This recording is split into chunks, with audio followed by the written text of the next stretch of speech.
Okay, well, let's go ahead and get started. Well, welcome, welcome, welcome. I'm Art Geiser. I'm the creator of Energetic NLP, and welcome to this Energetic NLP Coach-a-thon. We're going to be doing group processes. I'll also be calling on people, and you can ask me questions. You can bring up anything that you want help on with your life. And even when I'm focusing on an individual, everybody will be receiving energy the whole time. And I'll explain how that works in just a couple of minutes. But no matter who I'm focused on, everybody will be receiving energy the whole time.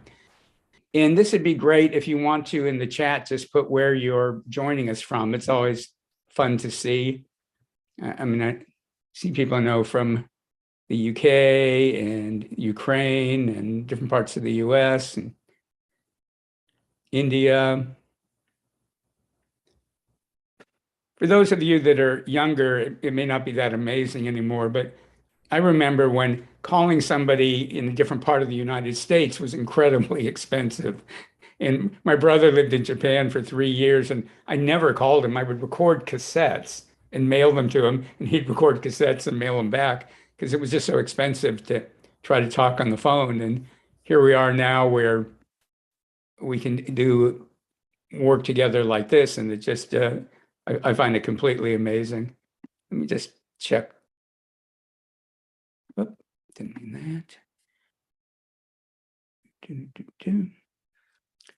And if ever you can't see or hear me well, put it in the chat, let me know. If you want to put something in the chat, if you want me to actually read it, make it brief. Sometimes people put in really long things, and I'm not that good. I can't read long messages and lead a program. So if you make it condensed, that's really helpful. And I see great people from all over. That's fantastic. All right. So if you're new to energetic NLP, why don't you just put a little number 1 in the chat? If this is your first experience with me or with energetic NLP, that helps me know how to. Oh, cool. I mean, it's wonderful to have people that are very experienced with this, and it's great to have new people. Hang on.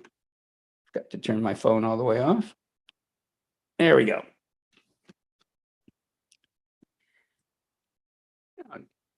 Somebody far from Singapore, that might be the furthest from here, from where I am. So I'll do a little explaining about what energetic NLP is, and I'll explain just a couple of really core principles of energetic NLP that are really essential for what we're doing, which includes the fact that in this session, it isn't about working hard. You don't need to analyze yourself.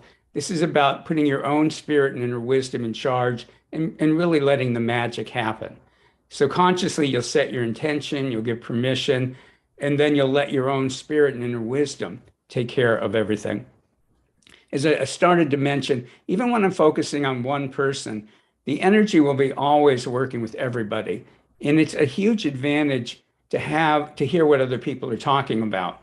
Because often what will happen, somebody will talk about something and you'll go, oh, I didn't think about that, but there's something similar or complementary going on with me. So it really widens. I mean, I've been doing this for years and years and years, and still people occasionally bring things up and I go, I never even thought about that. And I can find that in myself too. So huge advantage to that. And it's like I mentioned, the energy will be working for everybody the whole time. Okay, and make sure you're muted, please. And I'm going to go ahead and mute everybody because, it's supposed to automatically mute you, but it doesn't always work. Okay. And just keep in mind, if you're not muted, we can all hear everything you can hear, often louder than you can hear it.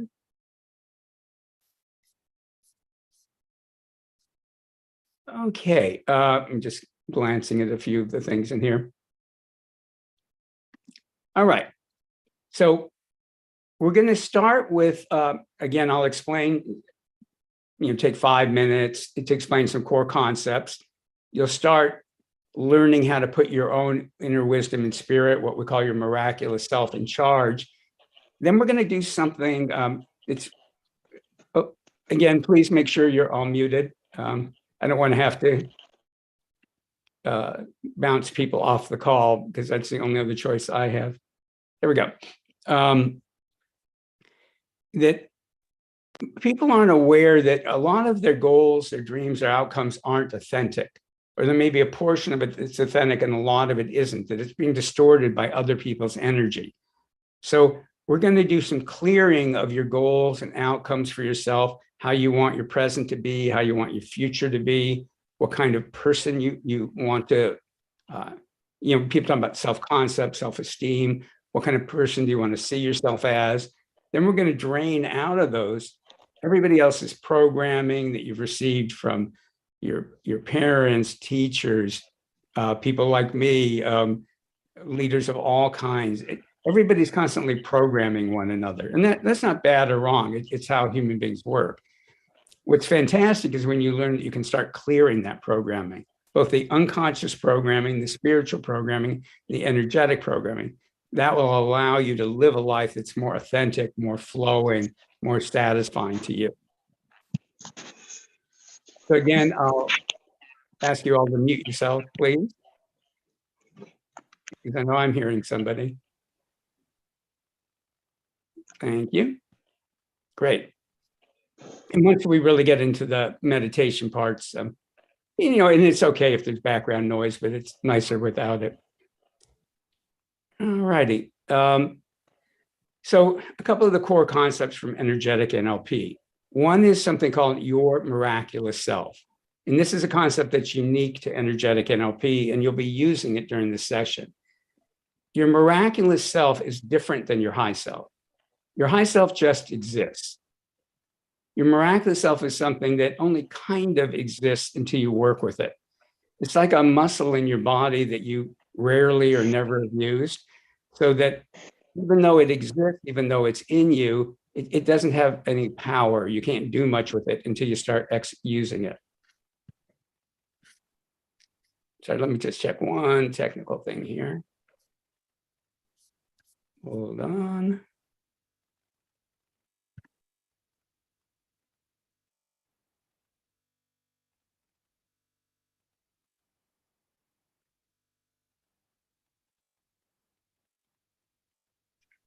Oh, and I should mention, it's Mercury retrograde, and hang on.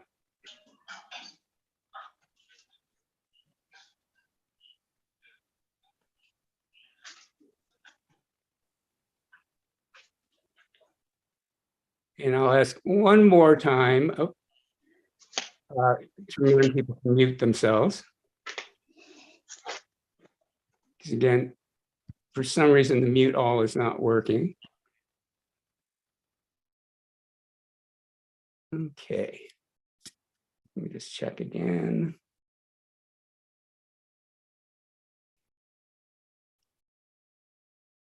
Okay. That's sounding better. Great. Your miraculous self is formed when your spirit, with its vast awareness, and your deep inner human wisdom, with its very practical awareness, come together, are aligned to guide you, nurture you, heal you, and help you manifest. Guide you, nurture you, heal you, and help you manifest. In an energetic NLP, we always put our miraculous selves in charge of what happens for us during the session. What happens for a lot of us is that we've learned a lot. We know a lot about personal and spiritual development. And so we're constantly analyzing and trying to control what's going on. And sometimes that's great. Sometimes it's a great thing to do. When the energy starts flowing, if you do that, you get in the way of it. You limit it to what you know. The things that you know, you've already taken care of. So there's something missing in what you know, but it's not missing to your miraculous self. Your spirit and your wisdom know what it is. So in every process, you'll set your conscious intentions. You'll give permission. You'll give permission for your miraculous self to be in charge. And then the last ingredient that is essential is that you, sorry, that's something happened on the screen that distracted me. The last ingredient that's essential is using your imagination. And I found out by accident years ago working with people that when people were pretending that things were working, they worked. Because when you pretend that they work, your unconscious mind and your miraculous self create a portal, an opening for things to happen. So while things are going on, you'll get the most out of it if you just pretend they're working. You don't even have to believe they're working, just pretend they're working, imagine they're working. And then later you can analyze it to your heart's content. But if you analyze it while it's going on, it's like if you ever have been trying to dance, but you're really thinking about how you're moving and other people are flowing and you're kind of clunking along because you're thinking about everything. Or if you're a singer or a writer or an artist or an athlete of any kind, you know that you have to get into the flow. So you'll get much more out of this if you get into the flow. So we're going to create our group energy space. Then we're going to all create our miraculous selves. And those of you who've worked with me before, you can think in terms of enhancing your ability of your miraculous self to guide you, nurture you, heal you, and help you manifest. And it's actually going to be super easy. It's so easy that some of you will try to make it hard. It's really easy. So you'll create your miraculous self, and then we'll do some group processes, and then I'll open it up to individual coaching with people. But again, you'll all be being worked with all the time. And then we'll do group processes. So we'll go back and forth. There also will be commercials. I'm leading a program called Discover Your Miraculous Abilities. We also call it DIMA for Discover Your Miraculous Abilities. October 8th, 9th, and 10th. It's an online virtual program, not recorded. It's meant to be there and participate. And it's 3 days of clearing unconscious blocks, spiritual blocks, and opening up your abilities to work with energies. And there'll be people in the program that are completely new to this kind of work. There'll be people who've been doing it for 36 years. And everybody tells me no matter how they come in, that it's really life-changing for them. So I'll talk more about that later, but just know there will be the occasional commercial. They won't go on. There'll just be a few minutes each time. And you'll need the break between energy sessions. Okay, so let's start having fun. And thank you. Joe was saying the dreaded Mercury retrograde. I mean, I've been the poster boy. My computer problems, software problems, phone, iPad, television. I mean, just everything. It's sort of like, all you can do at a certain point is laugh and go, oh, well, so take some easy, deep breaths. And imagine a giant gold ball of energy.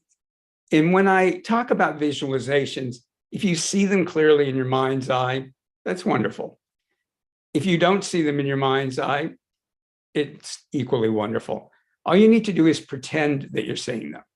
So if you see them in beautiful holographic 3D color, great.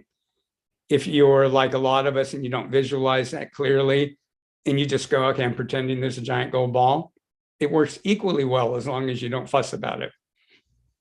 In fact, that's one of the themes for everything we're doing. Let yourself have whatever experience you're having.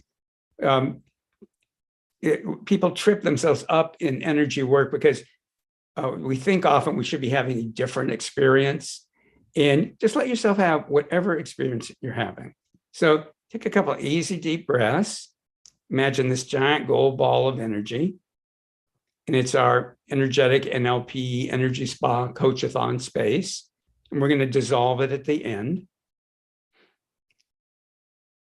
And the reason for it to be gold is people talk about energies as colors, because colors, we see colors because they're different frequencies of light.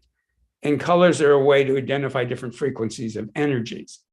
And gold is an energy that is very neutral, very spiritual, very powerful. There's a reason. When I was young, I'd wonder why kings and queens want to wear all this gold and have gold crowns on their head. And now I understand it. It brings in a certain energy. In fact, I won't go into the whole story, but I once had the crown jewels in the Tower of London to myself. I mean, if you've ever been there, it's mobbed. There were a whole set of really incredible experiences. For about 15, 20 minutes, I was only one there other than a couple of guards who were in a corner ignoring me. So I literally could go around feeling the energies of the of the different jewels and the crowns and pretty amazing stuff. You know, and of course, you know, the diamonds, the rubies, the emeralds, they're big crystals and they have a lot of energy. So there's a reason people of power wanted these things around. Well, the good news is you don't have to have the Hope diamond or a gold crown. Just imagine you're in this gold ball of energy. Because energy follows your thought and intention. This is an old spiritual principle. Energy follows your thought and intention. If you imagine you're in a giant gold ball of energy, if you just pretend it's happening, it'll happen. If you were 5 years old and in a good mood and I went, fill the room you're in with sparkling gold energy, you would giggle and do it. And it would be so bright, I'd have to put my sunglasses on. So just imagine we're in this gold ball of energy. And then let's declare that it's a space of miracles. It's a space of effortlessness. It's a space where you feel loved, appreciated, acknowledged. It's a space where you know you have a right to exist. So many people have unconscious and energetic programming. They tell us they have to earn the right to exist. Let's create this space where it really develops in this, the spiritual awareness that if you exist, you have a right to exist. There are no extra people on the planet. If you weren't supposed to be here, you wouldn't be here. So just really let the love, the acknowledgement. And when I say love, the love as you are right now in your life with whatever level of problems, challenges, successes you have, it's letting in this deep spiritual love. Set your intention that as a result of this coach-a-thon, each and every one of us is going to get a wonderful enhancement in our lives. So if you want to set your intention that each and every one of us, that includes you, will get a wonderful enhancement in our lives as a result of the work we're doing together. And then just pretend that that's true. Now I'm going to talk about your spirit and your deep inner human wisdom. And we could spend days and days and days discussing what those terms mean, but there's a little shortcut, a secret. Everybody talks about life hacks now, a spiritual hack. Your spirit knows what it is. Your deep inner human wisdom knows what it is. Whether you consciously understand it or not, your spirit knows what it is. Your deep inner human wisdom knows what it is. So right now, we're going to create your miraculous self, or if you've worked with me before, we're going to enhance it. So if you want to set your intention, and I hope you want to, set your intention that your spirit and your deep inner human wisdom are going to come together and form your miraculous self. Just set that intention. And then intention's not enough. You have to give permission. So give 100% permission for your miraculous self to be formed now. And as that's happening, the reason we want your spirit and your deep inner human wisdom working together is your spirit has the big perspective on your life. Your spirit knows what you're doing in this life, how the unfolding of your life fits into the unfolding of humanity. It knows that you're this amazing spiritual being, that your personality and your body are just an aspect of this vast being. It knows all the big picture. Your deep inner human wisdom is very practical. So when you have your spirit with its vast awareness and your deep inner human wisdom with its practical awareness working together, you grow spiritually and personally, and you do it in a way that makes your life better. Because you probably met people, there are a lot of them who have really evolved themselves spiritually, but their lives are a total mess. You may have been one of them. And if not a total mess, their lives just aren't that great, even though spiritually they're very advanced. And that's why in energetic NLP, we really tie them together, your spiritual advancement with practical real world effects, which doesn't mean this kind of new agey, oh, if you just think right, nothing bad will ever happen to you. That's not typically a human life. The Dalai Lama talks about natural and unnatural suffering. So natural suffering is we're in bodies. Things can happen to us. Things can happen to the people we care about. It's just part of how this reality is set up. Unnatural suffering is all the things we create by through unconscious programming, karma, spiritual contracts, energetic programming, all the problems we create in life that didn't need to be there.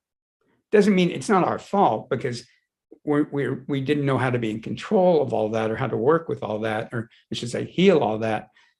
But it's creating suffering that doesn't need to be there. So one example is, there's a lot of programmed in beliefs that suffering is ennobling, in that, or that we were bad or wrong and we need to be punished in order to be good. I mean, again, there's all kinds of unconscious beliefs and energetic and spiritual beliefs that are programmed into all of us. So in this session, we're going to be clearing a lot of these old beliefs, whether they're unconscious, ancestral, from your family, from society, from groups, organizations, religions, teachers of different kinds. The energy will be dissolving the blocks and these limiting beliefs and these programs. And consciously, you don't need to figure any of that out, because your miraculous self knows how to identify them. And as they get dissolved, as they get healed, give permission for your miraculous self to immediately replace them. So as beliefs and programming get dissolved, they immediately get replaced by your miraculous self with wisdom, knowledge, concepts, skills, and abilities from your spirit and from your deep inner human wisdom. So just give permission for that to be happening automatically.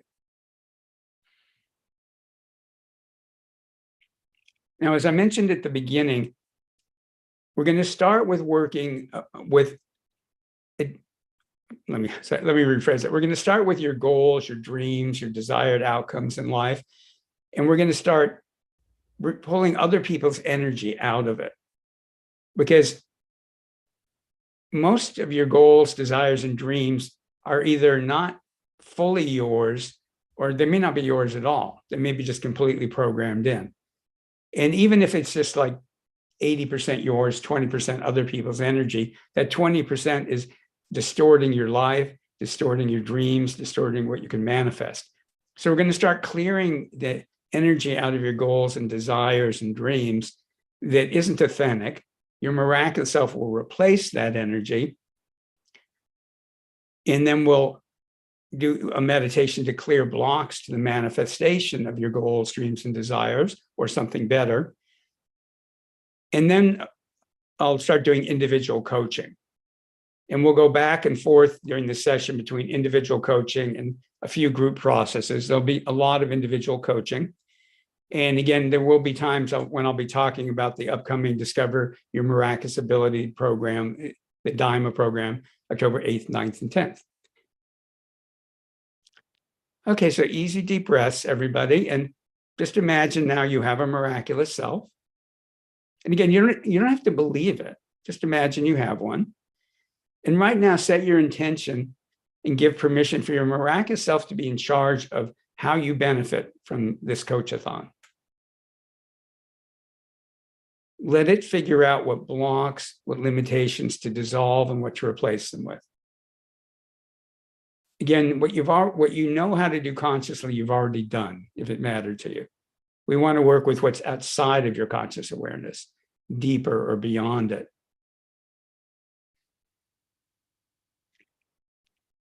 So another principle in energetic NLP is there's a lot of energy systems that are very good, but they're very, or I should say, and they're very serious. It's about thinking hard. It's about intense focus and concentration and analysis.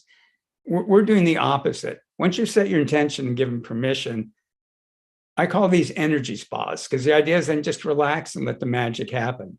So my job is to get the energy flowing in your space, no matter where you are. And by the way, that's something, and anybody can do remote energy work. And that's one of the things that everybody learns how to do at Discover Your Miraculous Abilities at DIMA, is It's not even hard. It's actually quite easy. And like anything else, you can get better and better at it. But to do it very powerfully is very simple. And in 3 days, everybody can do it. Actually, the harder part is just to make sure you're doing it in a way that's safe for you. That takes more time than learning how to do that. Okay, easy deep breaths, everyone.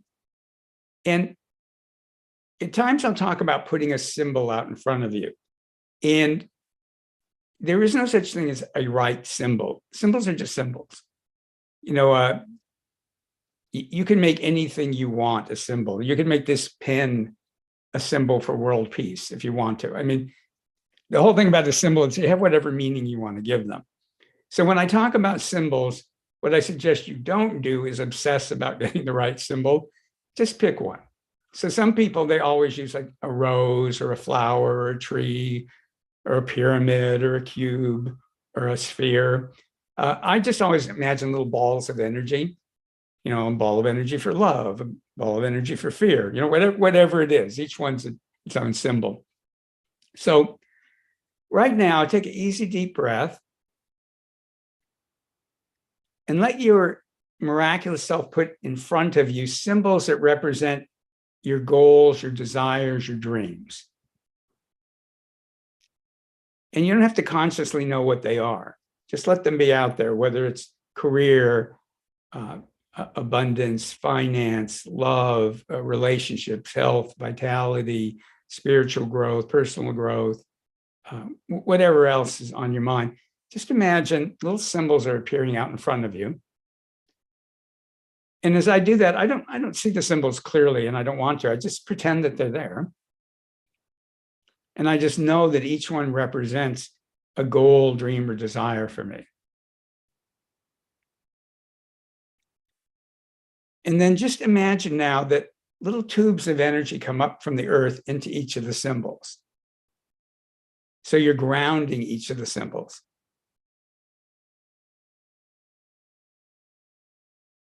Now give your miraculous self permission to be in charge. And let your miraculous self use the energies that are coming in to drain out of those symbols any energies that aren't yours. We want your goals, dreams, and desires to be authentic to you. And that would include past life energies or childhood energies that no longer fit. Anything that doesn't belong in present time or isn't yours. And it isn't whether it's positive, negative, it's nothing like that. It's just, it's either yours or it's not yours. And if it's yours, it either belongs in the present or it's something from the past that doesn't belong here anymore. And luckily, your miraculous self can figure that all out. So just imagine what distorts your goals and desires and dreams is draining out of them. And give your miraculous self, again, your wisdom and spirit, permission now to fill each of those symbols with authentic energies, with your authentic desires, your authentic dreams, your authentic wants and needs.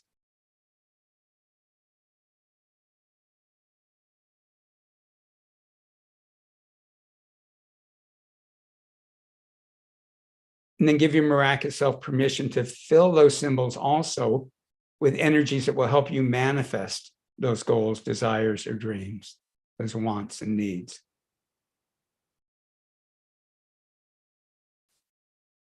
And then another spiritual tip, add the thought or better.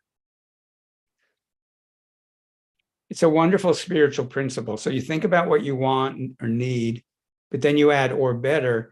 Then you're giving your miraculous self permission to do something better than what you had in mind. It might be something you thought was beyond reach, or you just never thought of it at all.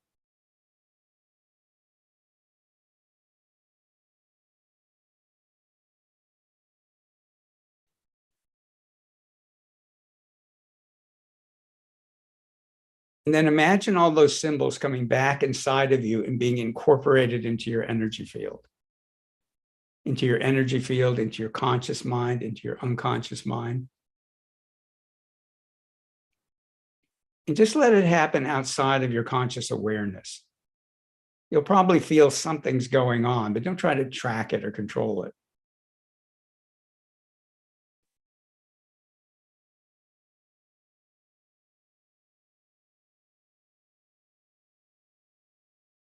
And set your intention now that the energies that are going to come in now into your space are energies that are going to clear some of the blocks to the manifestation of those goals, dreams, wants, needs, desires. I'll just call them goals for the rest of the time. We'll clear some of the blocks to the manifestation of those goals or something better. And again, you don't need to figure this out. Let your miraculous self figure it out. Let the energies come in, and we're not trying to get everything at once, just whatever's just right for right now. Imagine the energies coming in, clearing unconscious programming, conscious programming, spiritual programming, energetic programming, working with karma, spiritual contracts.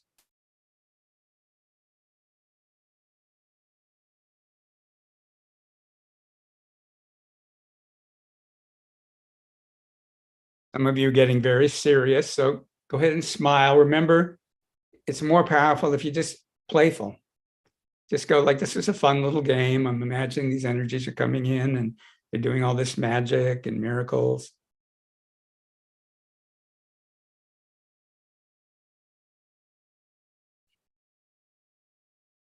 There you go. It's getting better.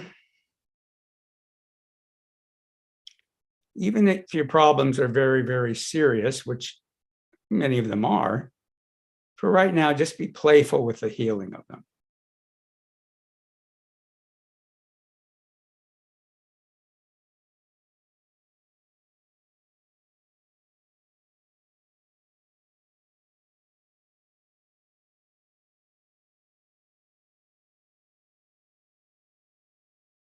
There's people who use humor with people that are, on the verge of dying with terrible diseases. And very often it helps with the healing if they can just bring in more humor, more joy. They're not denying what's going on. They're just focusing on something different for a little bit.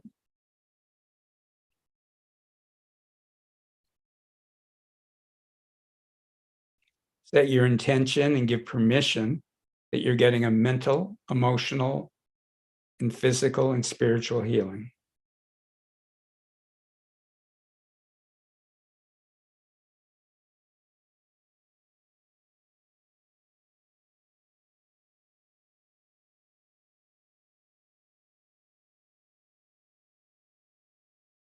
Now, for extra credit, even in quantum physics, they talk about that time isn't as linear as we think it is. There's experiments in quantum physics where they do things in the present and it appears that it changes the past. So that's even a concept in physics now, that time isn't as linear as we think it is. Or even from,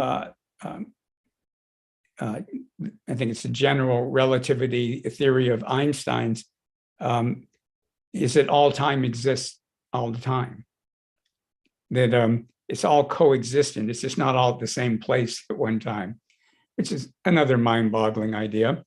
So just put your miraculous self in charge and let some of this healing, some of this clearing of blocks go into your past. So just pretend that it's possible to heal some of this in the past, some of it in the present, and some of it's getting healed in the near future over the coming weeks, days, weeks. So just pretend that it's possible for the energy to be working with you in the present, in the future, and the past at the same time.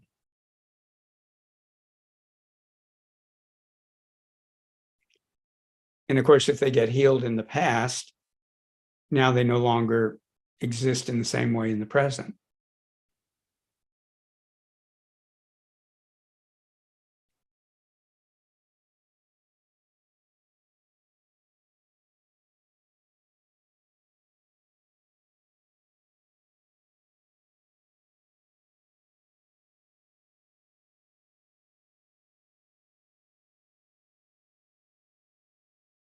And energy is coming in to work with karma, energetic programming, unconscious programming. You can even give permission for your conscious beliefs that limit you to be dissolved and upgraded by your miraculous self.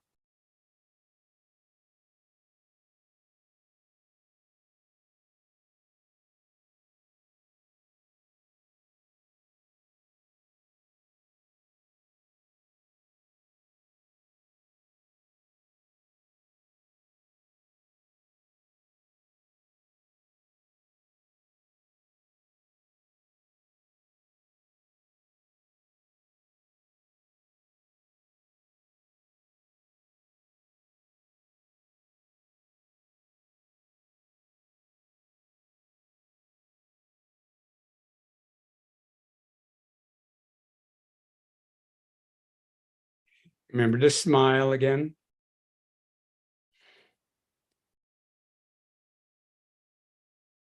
Relax your shoulders and your neck and your jaw. Relax your toes and your fingers.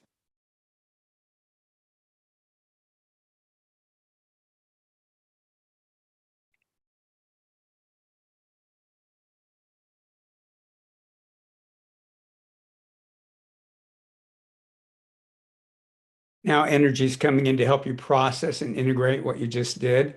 You'll be processing it, improving it, and integrating it for at least days, if not longer. So the energy coming in now is to help that processing be easier and more elegant and more enjoyable.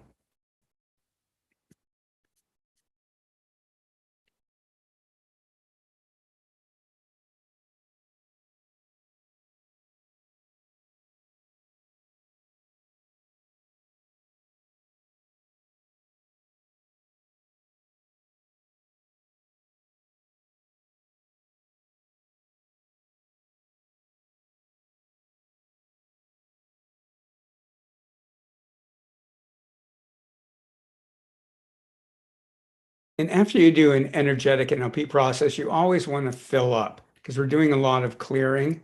So you always want to fill up. So give your miraculous self permission to give your miraculous self permission to fill you with more of your authentic essence. And again, your miraculous self knows what your authentic essence is. So you can relax about whatever that means. Just give permission, set your intention and give permission that you're being filled with more of your authentic essence and with earth and universal energies that will support you now and in your next steps in life. And imagine those energies are going into your chakras, your energy channels, your energy field, which is in and around you in all direction. And also imagine the energy is coming into your cells, your DNA, your mitochondria, your organs, your body systems.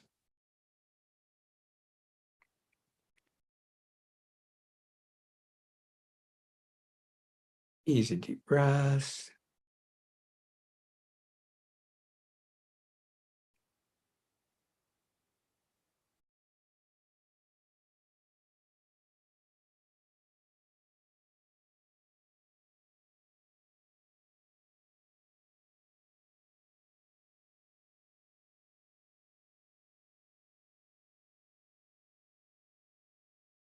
Imagine from the heart of the earth, a column of energy is coming up near the base of your spine. And it's a grounding column of energy. And let the earth do all the work. In energetic NLP, rather than having you ground into the earth, we have the earth ground you because it's more powerful than you are. So just give the earth permission to ground you and to ground only your authentic energy into your body. To ground only your authentic energy into your body. And one way to imagine that is to imagine that there's a point of light in your energy field for every cell in your body. A point of light in your energy field for every cell in your body. So when the earth grounds you, every point of light pops in the cell it belongs in. And whenever you're grounded, you can give your miraculous self permission to very gently be bringing up from the earth energies that are loving, nurturing, healing, energies that help you manifest. And you can give your miraculous self permission to release down that grounding column into the earth energies that aren't yours and aren't helpful.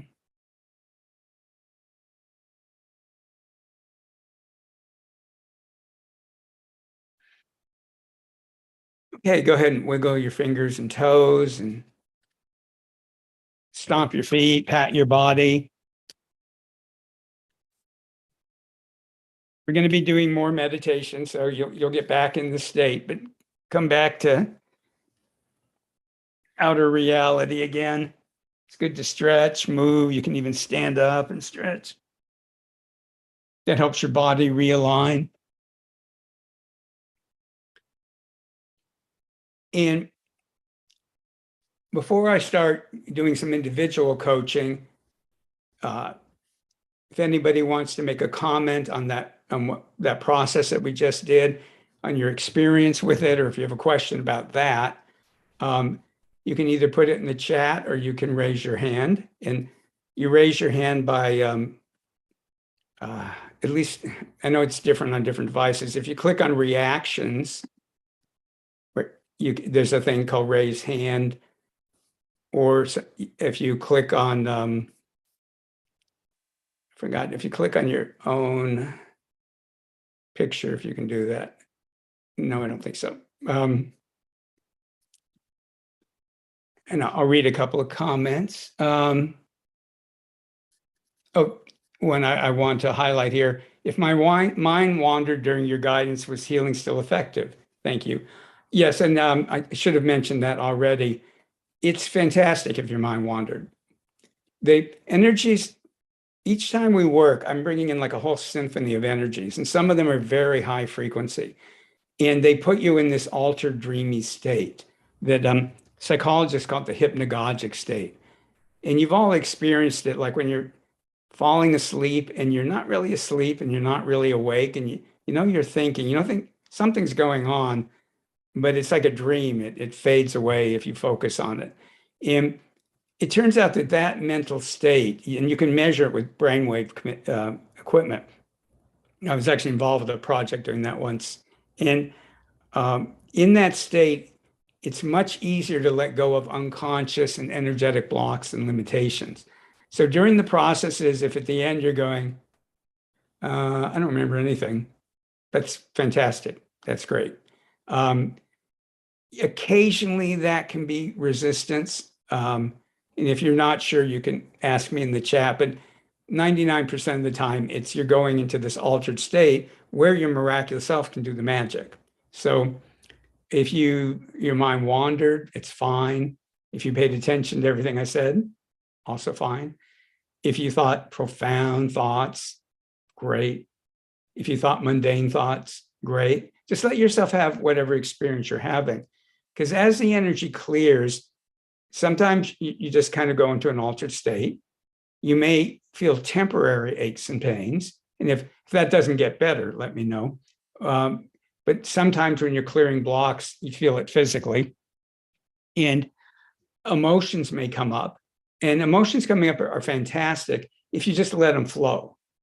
So during the clearing, the meditations, one of the things we're clearing are our old emotional energy. Most of it won't even really be yours. There'll be emotional energy absorbed from other people. Either that or be past emotional energy of your own. And when it's coming up, just let it go. You don't have to analyze it. Don't fight it. Don't feed it. Just go, oh, good, I'm releasing it. And you may not like the emotion that's coming up, but just be what's called mindful of it. And mindful of it, you just notice it. You're aware of it and just let it flow. The other thing, sometimes people twitch. In India, they call those kriyas. And it's just another way that people can release energy. Sometimes people yawn or their eyes water. And sometimes you just don't notice anything. And it all works. The only time it doesn't work is if you think you're doing it wrong, or you're not having the right experience. Just whatever experience you're having is okay. And you can ask me if you're not sure, like Jane just did. Miriam said, I felt the energy coming in through my skull. It felt uncomfortable, but it feels better now. I also cried some. Yeah, the crying, yeah, you're releasing some grief energy. A lot of it isn't really yours. And you'll probably release more of it as we go along in the session.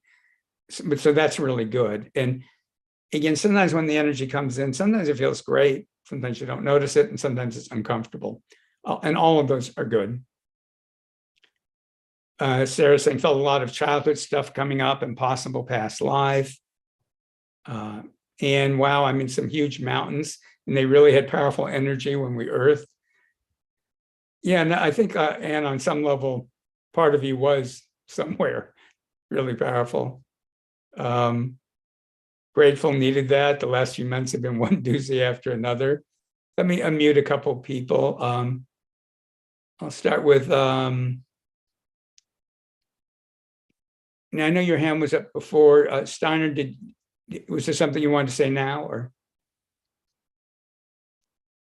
And go ahead and unmute if there is. I think it's Steiner, yeah. Yeah, thank you. It was hard to find. Oh, yeah. I'm on the other end of this. For all the Zoom calls I do, I'm going, wait a minute, how do I unmute? Yeah, you started the individual work, right? That's what I was waiting for. No, we will be doing individual work. This was group. Yeah. We started with the group, yeah. Yeah. So no, I just like you to read and see something, because Well, then I'll call you. Right now I want to discuss the last process, but when we Yeah. get started, I will call you on that. So keep your hand back up to remind me. Okay. And I will do that. And Caroline. Hi, Art. Yeah, I have written my question. I am in fear at the moment because of something that happened. For the individual coaching, I'll do that in a minute. This was no. I wanted to ask because of the process. Oh, okay, right. Sorry. If this, yeah, I also want the other thing, but I wanted to ask, in the process, when fear comes up and I stay in the meditation, is that, I mean, am I like making the fear stronger then because it's there, or is it good just to leave it the way it is? The fear is there and it just going on with the fear? Yeah, there are other processes you can do, but the first step is just let it be there. Just be mindful of it and just let it flow. If it's coming up, it's trying to release. And I'm not saying it's necessarily all going to release, but just kind of just go, oh, good, fear's coming up. Great. Okay. You know, and it's a great question. And in general, but for you specifically, at least 80% of that fear energy isn't even yours, or at least not from its past life, other people's.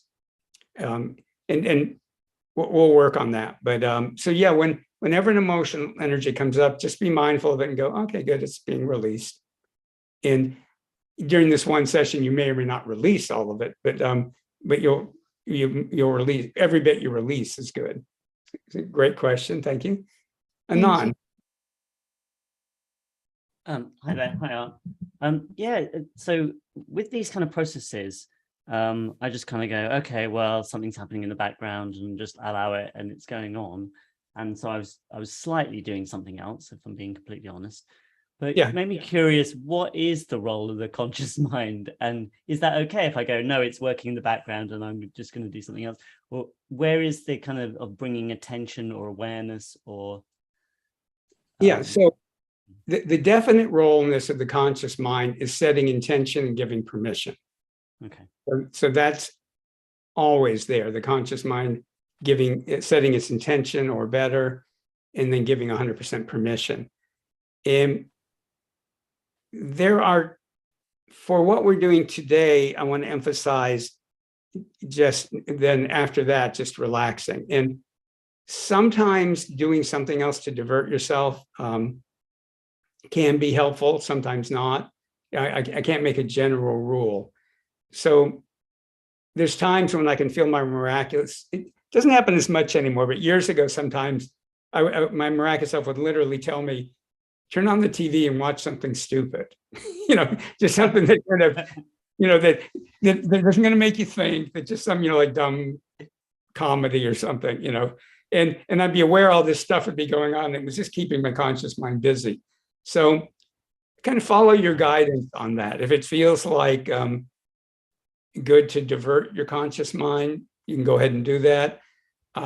Mostly for everybody, I encourage just relaxing and just let whatever thoughts happen. But there are times when it can be good to divert yourself.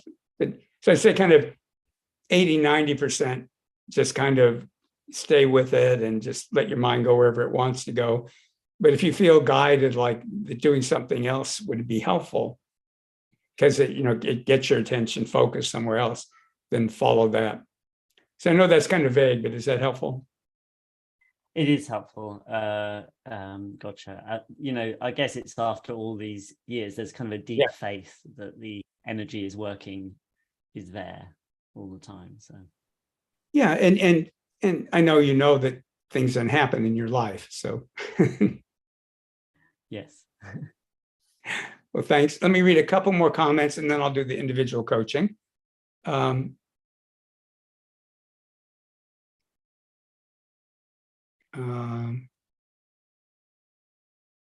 lot of yawning, eyes itching, watering. Brenda saying she's cooking whilst listening. Yeah. And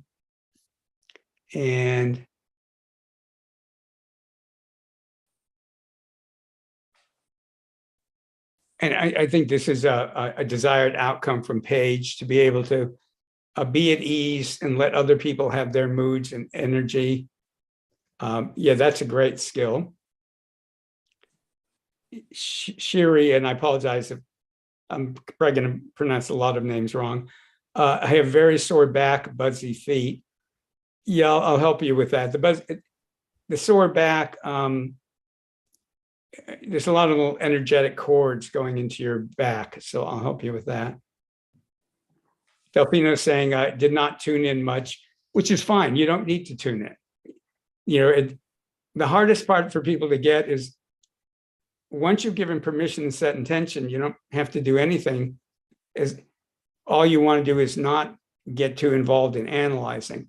And that doesn't mean you can't be analyzing, but you just want to turn down the volume. And we all know how to let something be going on and not pay much attention to it. So if part of you is analyzing everything and going, I'm not tuned in, or I am tuned in, or, whatever's going on, just notice that part of you is thinking that and let it be. Just be mindful. I think most of you know, but mindfulness just means you just notice something and you don't try to stop it. You don't try to change it. You don't get into it. You just let it be there. So let me do some individual coaching now, and I will start with you, Steiner. You had and anybody who wants it, put up your hand. And I want to be clear, I'm not necessarily going in chronological order. I will be guided by my intuition. But for everybody, particularly those of you that came later, even when I'm working on one person, the energy is flowing the whole time. So right now, give your miraculous self permission to use the energies to help you clear, heal the problems and challenges in your life and help you manifest what you want. Just set that intention that that's going on the whole time. Then the things people bring up, at times they will trigger things in you, which makes it easier for your miraculous self to actually work on it. So just get really clear. The energy is working with everybody all the time, whether you're the one who's focused on or not.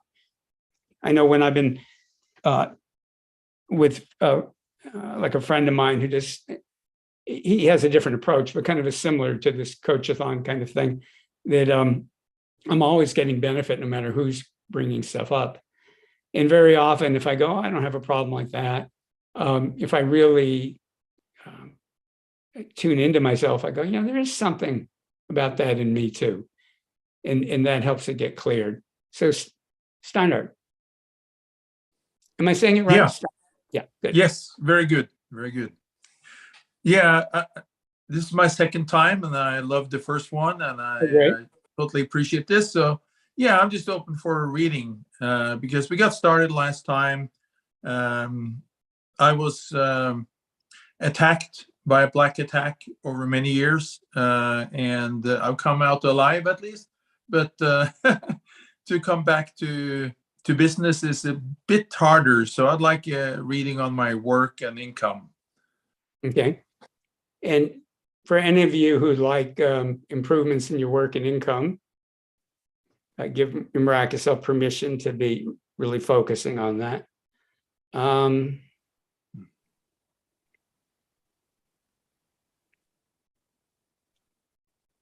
Is your focus on your work, it feels like your focus is kind of jumping around a bit. Does that fit for Yes. you? Yeah, because I'm also appealing the whole case. So I've done that in 2 different ways now.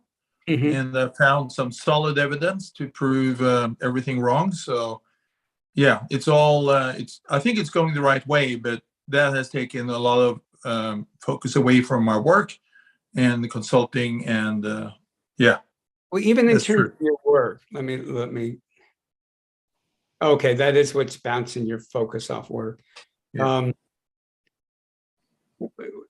I'm working with you energetically too.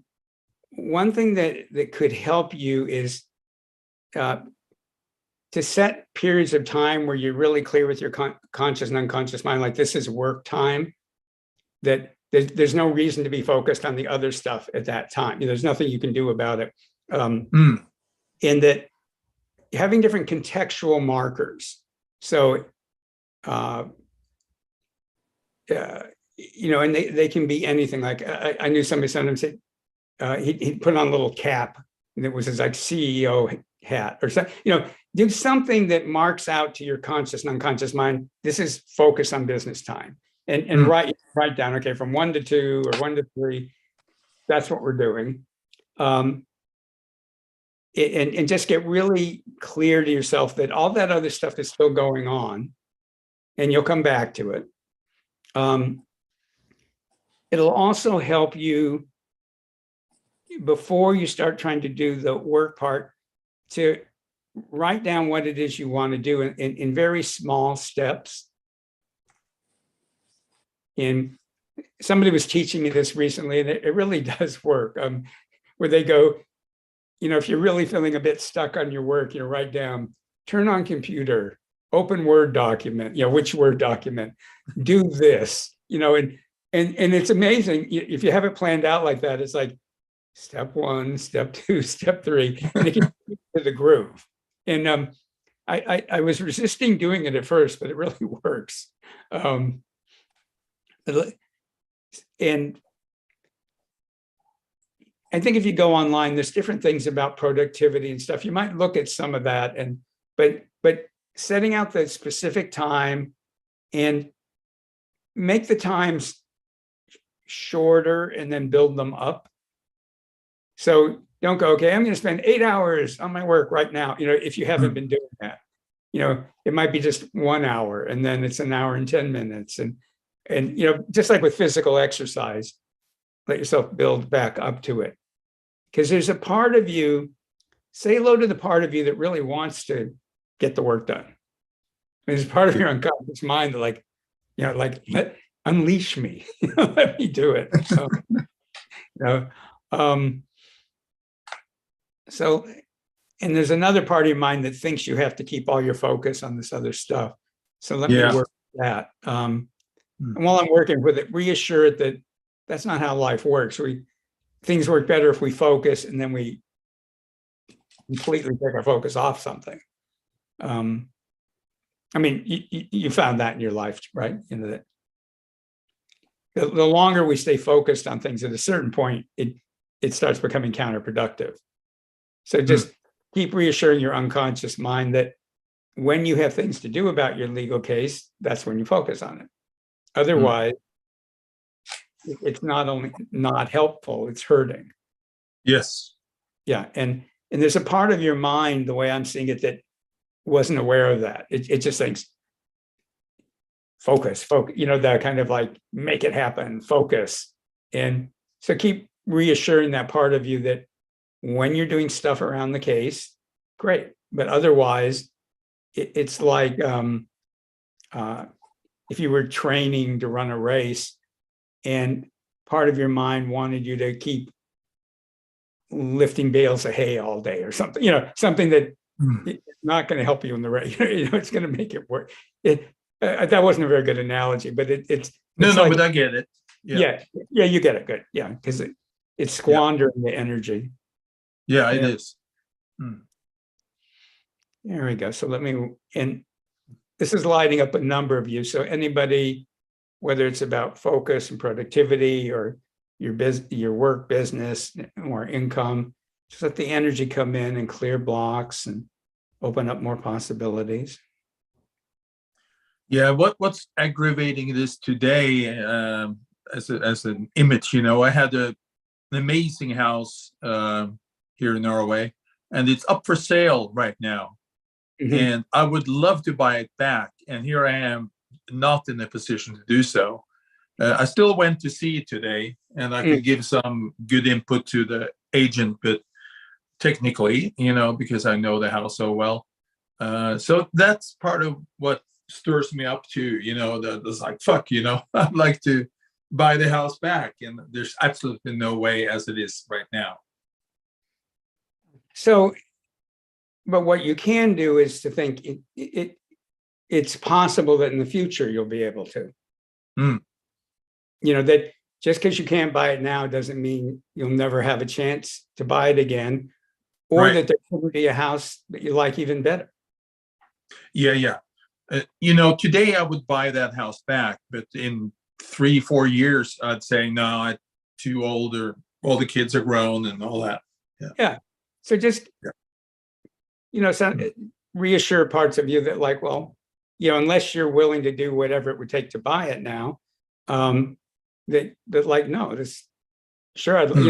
We all have, you have plenty of things in your life you really, really want, but you just go, no way, and you dismiss it. So you can honor the desire that you want that house, and at the same time go, doing it, whatever it would take to do it right now, you're not willing to do. Sell your children or whatever it would take to do it right now. Yeah. There you go.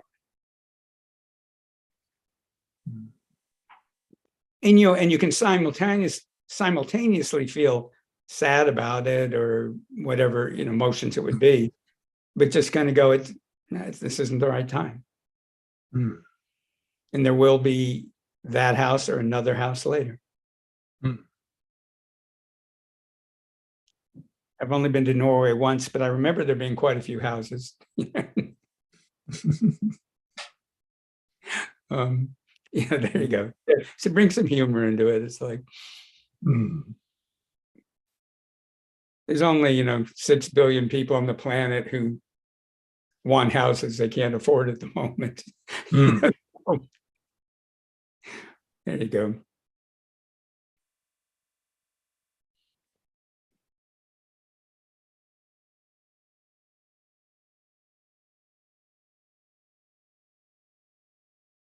Yeah, I'll keep working with you. I'm going to call on the next person. Yes. Thank you very much. You're very welcome. Yeah. Feel free to message me. Let me know how things worked out. And then Caroline, I think you were next. So was it fear you wanted to work on or something else? Yes. Yes, on that fear. It's fear of death. And I don't know how much you want to hear from me.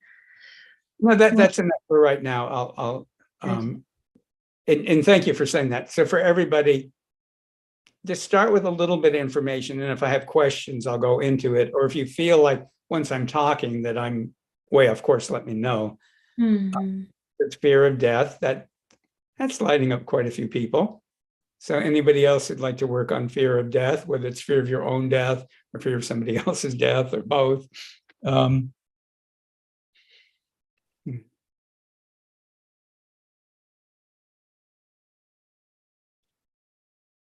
My read of you, again, a lot of that isn't even your fear, at least not from this lifetime. There's a big chunk from other lifetimes and a big chunk that's just not yours.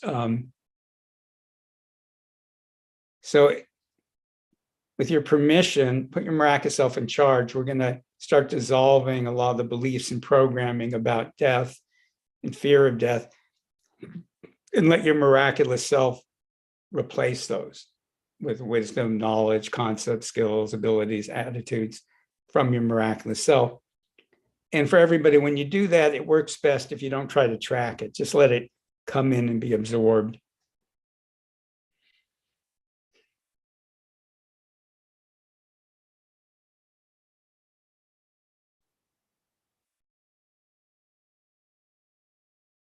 And let's all acknowledge that some fear of death is a good thing.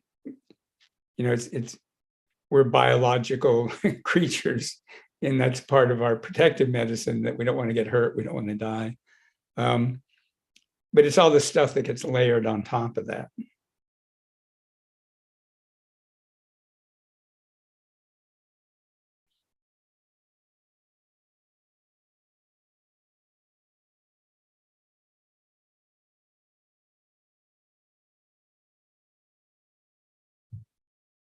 Part of what's going on for you, there's a lot of programming from ancestors and from this life and other lives that make death a negative thing.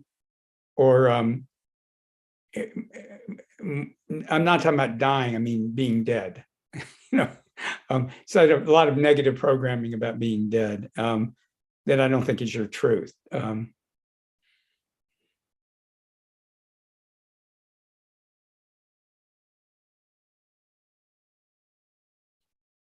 I remember talking to a woman years ago who worked with people who were dying, and she goes, well, I really like death. And I go, well, that must really help you in your work. And she goes, well, I don't like dying. Dying can be terrible, but death is okay. You know, death, you're not done. You know,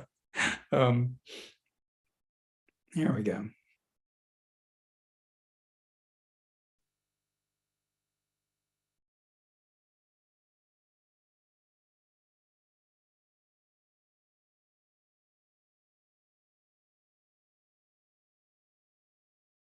And I'm getting to say to you, and you've probably heard this before, that, you know, people talk about living your life as if you're going to live to be 100 and as if you're going to die tomorrow, and let both of those be possibilities. There we go.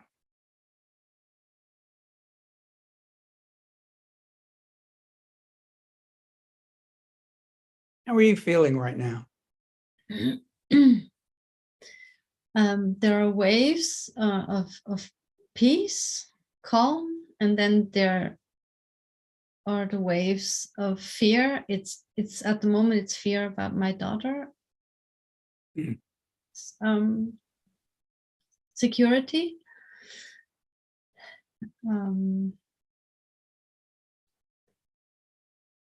Yeah, it's waves. It's Yeah, pieces coming and going, and then fear also. yeah. Yeah. And just honor all of that, you know, and even though it's not all yours, just honor those are all normal human reactions.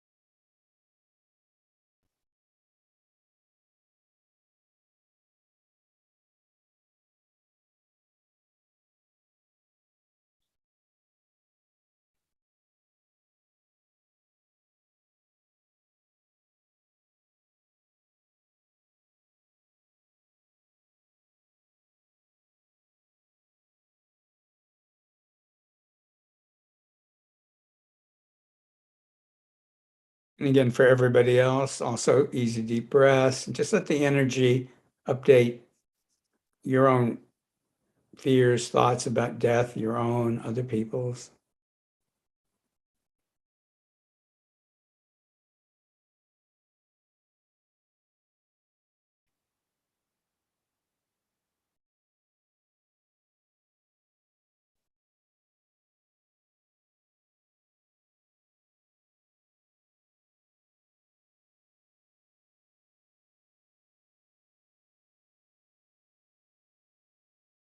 And in a moment, I'm going to go on to the next person, though the energy will keep working with you. How are you feeling at the moment? I feel that I managed to stay longer with the peace and not fight the fear. Yeah. So you're going to be processing this for a few days, and it's not my expectation that the work's complete, but I think what we've done and what you'll do in the rest of the session will really help. If you, I don't know if you're intending to attend Daima. I'm already subscribed. Yes. Great. So set that intention, and you can remind me during Daima, and we'll keep working with it because it's obviously something very big. And but you're looking better to me, and over the next few days it will get better. But then in Daima we can really take that a lot further. And I'm sorry that you're going through all this. No, thank you. Can I ask just one question?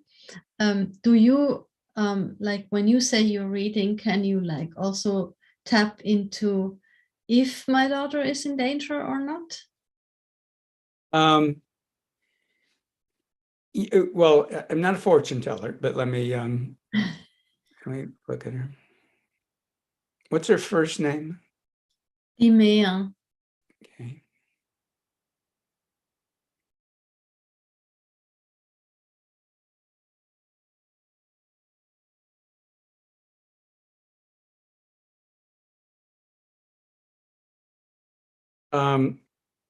Yeah, I can't go too deep into it right now, but there's a lot going on with her, and it's unclear to me.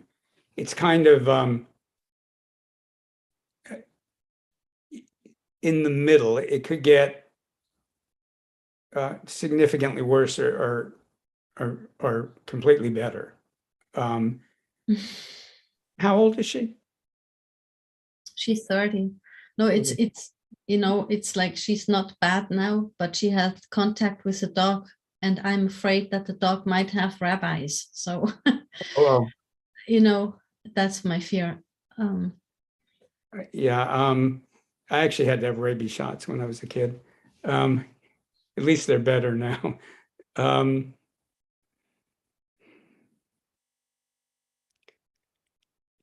When I see something, I'm confident of it. When I don't see it, I'm not confident. You know, I can't be sure whether I'm not seeing it, but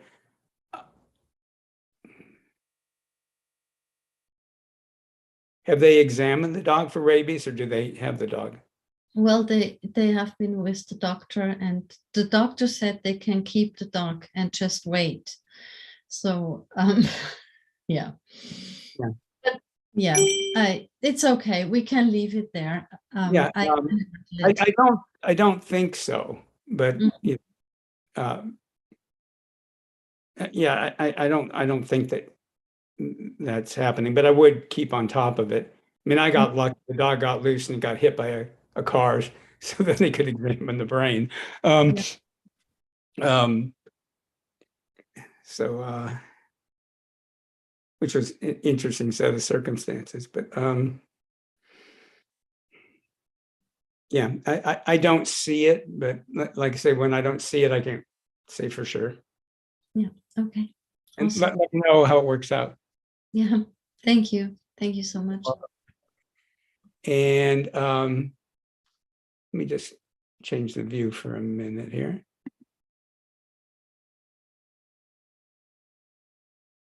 Okay. So everybody just take some easy deep breaths, and let's bring in some energy and some clearing.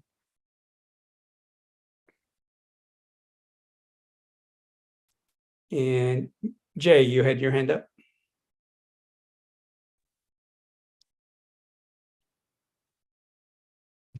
Hi, Art. Hey, Jay, good to see you. You too. Let me just preface by thanking you for everything. And I want to, for the benefit of the group, if I may, put in a unsolicited plug for you. We met many years ago. In fact, we really didn't because, hi, my name's Jay Newman. I am an incredibly different human being than the one you originally met. Wow. I mean, completely different. And yet the work I'm looking to do right now with you, and I hope I can do private work with you very soon, is it's kind of really important that we do. I'm right on the brink of seeing years of gestation go through a rapid transformation. I've turned down millions of dollars many times over the years, even recently, because I will not take investors who only care about dollars and not healing people. And I've been saying I'm going to find a way to raise huge money from really good people. And I've had so many signs from spirit that this is imminent. And now it's right in the middle of happening. I'm becoming a leader in that world of influencing the wealthy to do good in the world. And the two challenges I'm having are, number one, the identity shift. Moving away from the old habits of, oh, this work isn't going to work, and dealing in poverty consciousness. The other is the fact that I'm threatening the pharmaceutical industry, and I get warned a lot that my work and my product and my being an evangelist and waking people up puts me at risk. So it's a matter of going through this energetic shift. And by the way, anybody sees me going through gyrations, I'm not having an epileptic fit. I practice Tai Chi, Qigong and stuff. And I've learned that when I can really let go and relax, the energy clears blockages, and it's the most incredible healthy thing in the world. Those Krios, yeah, it's a great. By the way, yeah, you do look really different. You look so much more grounded and solid. It's really, really good to see. And we ain't seen nothing yet because I'm still in the old struggling to survive day by day mode that's about to dramatically change. So this is going to be fun. And just so people know, not doing a plug here, but the name of because some people might want to check out. Yeah, what's the name of your? It's Ionic silver called Silver 100. Yeah, Silver 100. More importantly, I'm proud of the new platform, Evolved Influence, where I'm really becoming an evangelist and waking up the consciousness of using investing in wealth for humanity and the planet and not individualized greed. You might want to take a look. I'll send you a link. Evolved Influence. Please do. And there's some people that I know that might be of help. So but we'll talk about that separately. I'll email you. Yeah. So let's. It's funny because I was thinking about your silver just last week. Okay, let's look at. And so your intention is. So specifically, what would you like me to focus on? Well, it's a combination of opening channels from the universe, because my higher being may be still putting resistance. I mean, this is going to be a total transformation. I've had people predicting 500 million potential company in 5 years, and I've turned down their investments. And I've been struggling to pay rent day by day and not be evicted.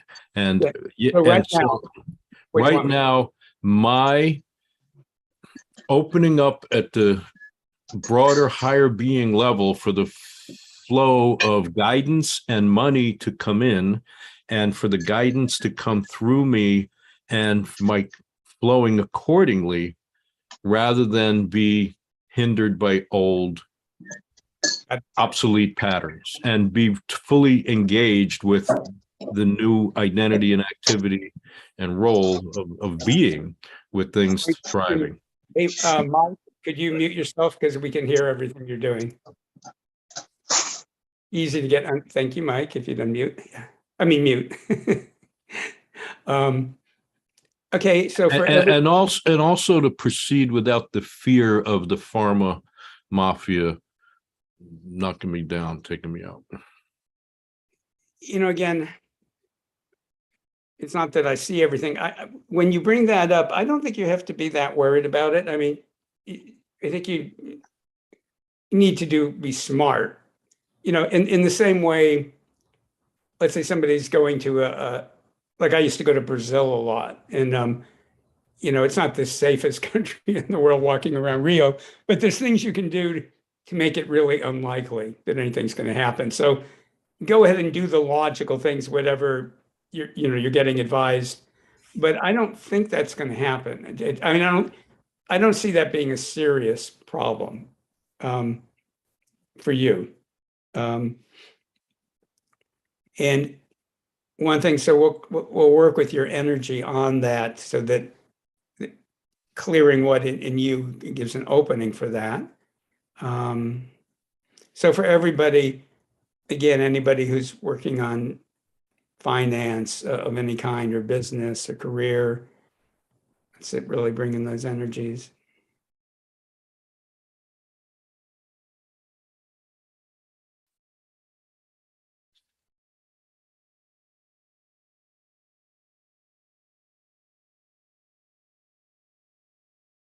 And the first thing that's popping in, Jay, if you can find ways to make all of this more fun for you, the term gamifying, where it's popular in marketing now, and all of you see it, internet, where they make things more games or quizzes, or and if nothing else, the parts of this that you don't like, if you can find a way to make it more enjoyable. You know how some people, like, they go, oh, good, a challenge, I'm gonna, and I don't know how to get there, but I'm getting real strongly to find ways to make it more enjoyable for you.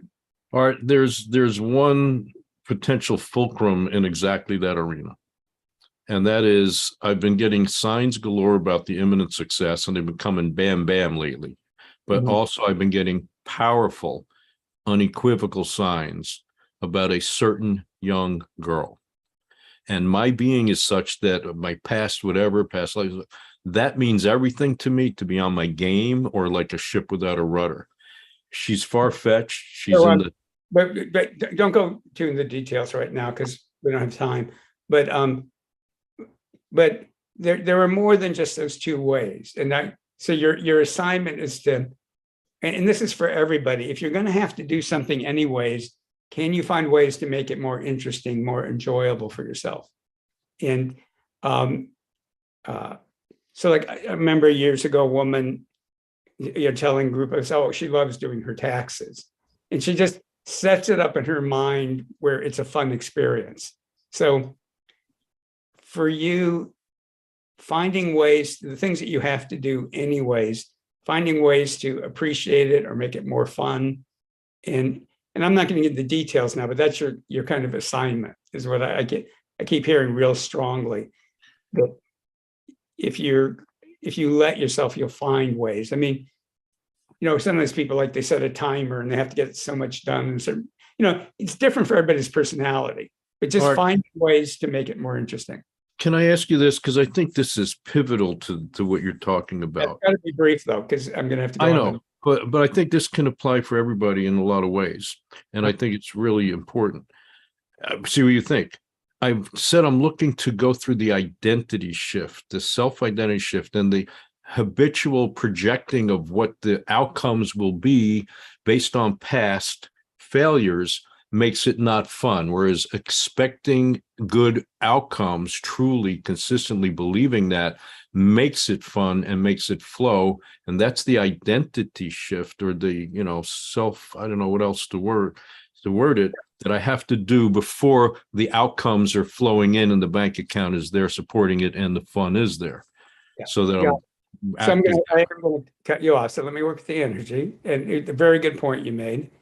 And for everybody, often recommend to people, watch the original Indiana Jones movie, The Raiders of the Lost Ark.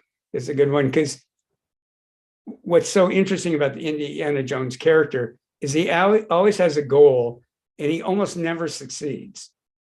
I mean, in the whole movie, he's constantly being thwarted, but he never lets go of the big goal. But his whole self-concept is around he deals with whatever's happening. And that's what makes him such an interesting, heroic figure. Because, in fact, in it, so he's fighting the Nazis and he never wins when he goes up against them in the whole movie, ever. You know, and at the end, God saves him. You know, so I mean, but the thing is, his self-concept is that he's this adventurer, explorer, and he just deals with whatever comes. You know, he always has a goal in mind, but he just deals with whatever happens. And when it doesn't work, he tries something different. When it doesn't work, he tries something different. So you might watch a movie like that, Jay, and just kind of tell your unconscious, like, yeah, let's do our version of that, where your self-concept is coming off of you deal with whatever happens, and you never let go of the goal, and you know, I've known you all these years, you never let go of the goal, and but that you're getting your identity is that you just deal with whatever comes up. All right. What I've noticed is there's a lot of opportunity of time for me to be enthusiastically engaged in moving work forward. Yeah. And I haven't been because I haven't believed in the outcome. You know, I'm going to have to go on to the next person and we'll talk. But what I'm saying is try what I'm talking about. And then when we talk, you can tell me how it works. But you know, that identity shift that you talked about, part of that being that you just deal with whatever comes up and that you know you're going to get there. So I do need to go on to another person. Thank you. And let me see who's here. So everybody take a couple easy, deep breaths. And like I said at the beginning, I'm not necessarily following the order that people put their hands up. Miriam, you're lighting up, so you want to unmute. Thank you. You're welcome. I want to work on belonging. We moved to a new neighborhood about a year ago, and yesterday I was in synagogue and just was basically in tears, like feeling this deep sense of alienation. So for everybody, because it's a big issue of our times, feeling a sense of belonging. And sense of belonging, but also attracting, finding communities that you really can belong to. Does that make sense? Yeah, definitely. Yeah. So I'm working with your energy. I never had any interest in joining a men's group. It just, you know, people would tell me they were in them and they liked them. It just never resonated with me. But I joined one about a year ago that's quite an amazing group of men. And 6 of us had a dinner the other night. And I remember just thinking, wow, these are all really interesting, great human beings. And how cool that I found this new community to be part of just men that are all doing things in the world and have a lot of compassion, and they're fun and they're smart and they care about other people. So I had an intention that I wanted to connect with more people like that. But it didn't dawn on me for a while, like, oh, you know, it's worked. So for everybody, let's bring in energy to help you with a sense of belonging, but also guidance in, if you want, in connecting with people that you can really have a sense of community with. Because for so many of us, it's challenging in this 21st century.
And this is for everybody while the energy is doing its work. Now, I'm not saying that we need to feel part of every group or community that we're in, but when we feel alienated, it's very often because of what we're paying attention to or not paying attention to. So if you're with a group of people, let's say that you've never been with before, if you're noticing more how people are different than you or might be different than you, it creates a separation. If you start noticing ways in which you're similar, all of a sudden you can start feeling more connected. And this is kind of a silly example, but I still love it. I was walking in downtown San Francisco years ago, and it was a nice day, and there were two men and a woman sitting by this public fountain, looking like what people might call low lifes. And they were drinking some wine, in the middle of the day, and possibly street people, I don't know, but they were laughing and having fun. And I was looking at them, and I found myself getting in judgment of them, and I thought, well, and feeling all this separation, and then I thought, well, they like hanging out with their friends. I like hanging out with my friends. They like drinking wine. I like drinking wine. They like laughing. I like laughing. And it was so interesting that all of a sudden they weren't the other. They weren't different. They were people that were not living a lifestyle I admire or espouse or anything. But all of a sudden I didn't feel alienated from them. It was like, well, they're people having a different kind of life experience, but there's a lot of ways in which we're similar. And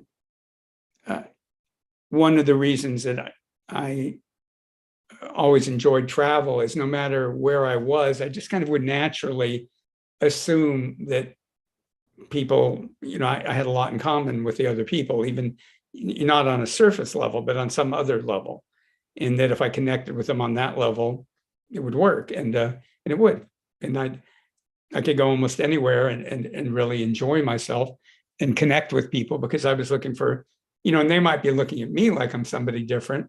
But if we did start interacting, because I would be thinking in terms of how we're the same or how we're similar, we would connect. So that's just for everybody that it's amazing the difference it makes. And then it changes your energy and other people pick up on the change in your energy.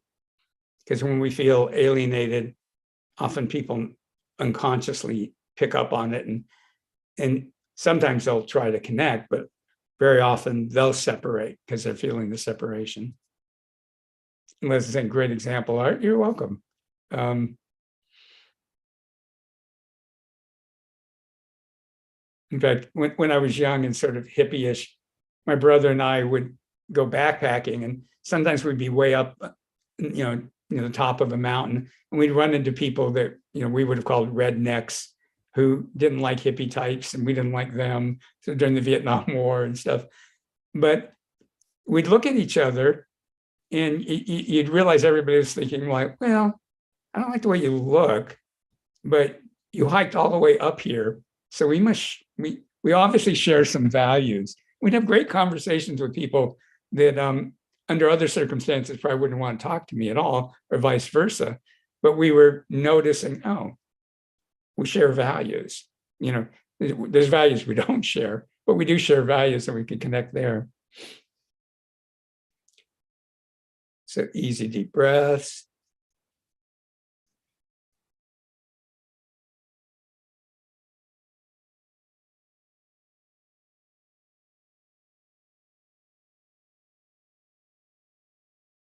There's just so much alienation in the world, and you see it in politics, the extreme polarization now. Not everybody, but so many people making everyone else their enemy.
Easy deep breaths. And the energy's still working with you, but how are you feeling now?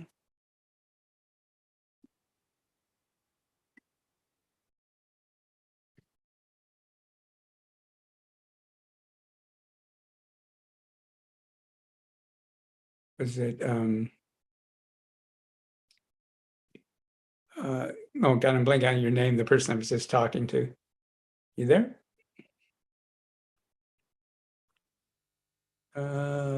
Maybe we lost her. Oh, wait. Hang on. Let me just check a message here.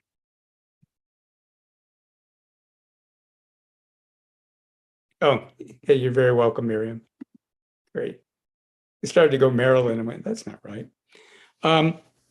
So let me address a couple things from the chat, and then I will talk a little bit about Daima, and then we'll do some more coaching.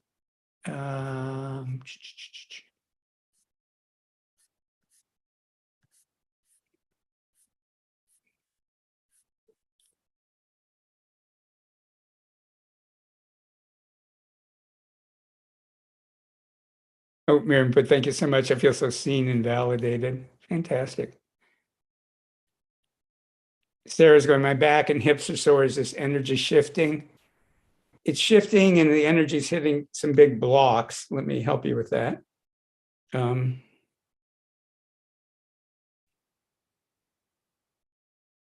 kind of breathe into it too, and just imagine it dissolving, melting. When it gets painful or uncomfortable, that, again, I've gotten to the point where that happens to me. I go, oh, good. Not that I like the feeling, but something big is up. So just kind of breathe into it, imagine the energy coming into it, and gently, we're not trying to wipe it out, just kind of dissolve it, work with it.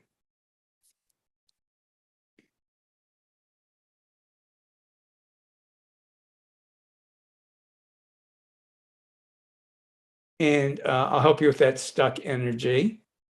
You might ask yourself what it is you don't want to let go of, because there's something you're kind of holding on to that it's time to let go of. And I'll come back to that. Cheryl, feeling pressure in my head now. Let me check on that.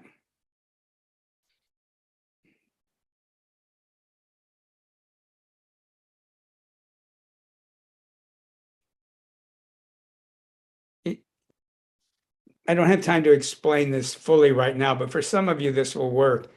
If you're noticing the physical sensation, it doesn't seem to be getting better. One thing you can do is sort of ask, like, is there a message for me? And just notice if you see, hear, feel anything. And whatever the message is, isn't like the truth. It's either a part of you or energetic programming in your space.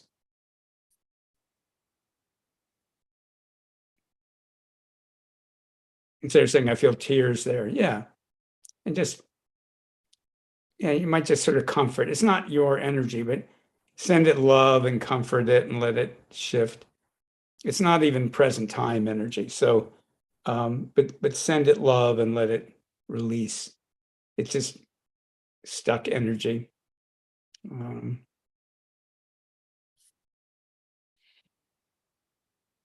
Okay, I'm just gonna take 2 minutes and run energy for everybody. I mean, the energy is running the whole time, but right now, just everybody's gotten lit up by a lot of things. So take a couple easy deep breaths, and we'll take just 3 minutes maybe, and let the energy help clear blocks and bring in more healing, more of your potential, more of your resources.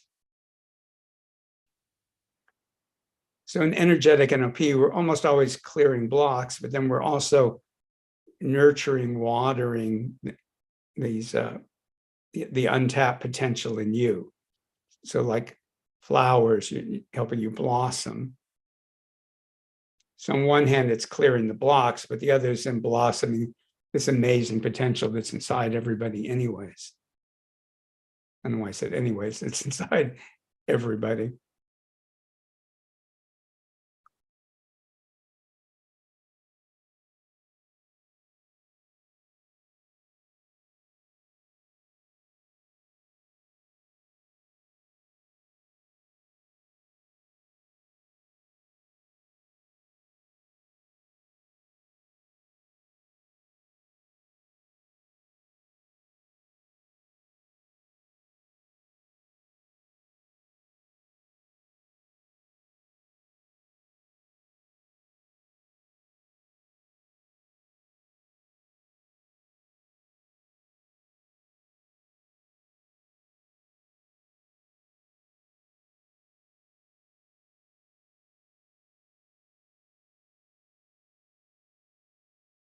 let's bring in energy to clear any of the programming we have that we're fixing ourselves, that we're somehow broken and we need to fix ourselves.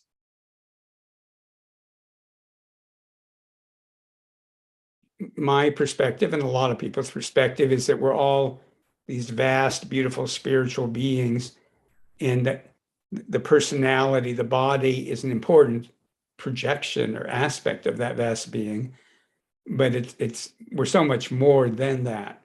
And in energetic NLP, the goal is that you more and more are manifesting more of this incredible being you are into your human life, to make your life better, to make the lives better of the people you care about, and it makes the whole world better.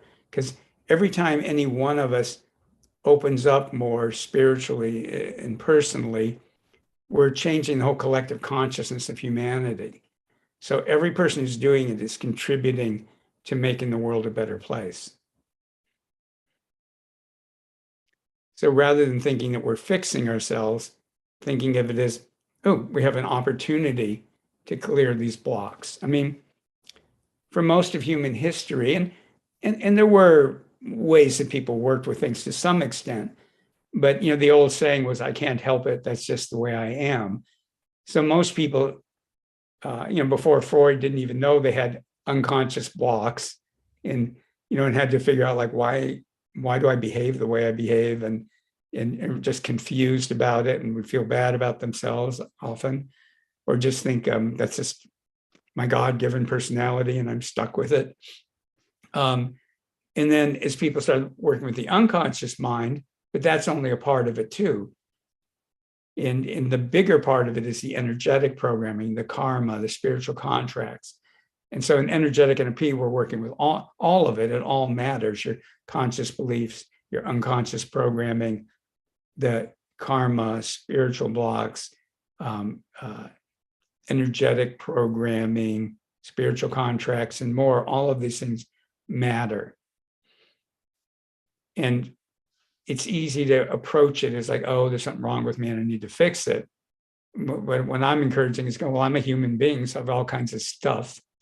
And I have an opportunity that most of humanity never has had, and most of humanity still doesn't have, to keep clearing what blocks me and living a more and more authentic, satisfying, joyful life, and a miraculous life. So that's always the goal in this work. And again, I'm not saying this one session is going to get you all the way there. My goal is to move you closer to that and help you on that path. And then the longer programs, of course, I work with people a lot.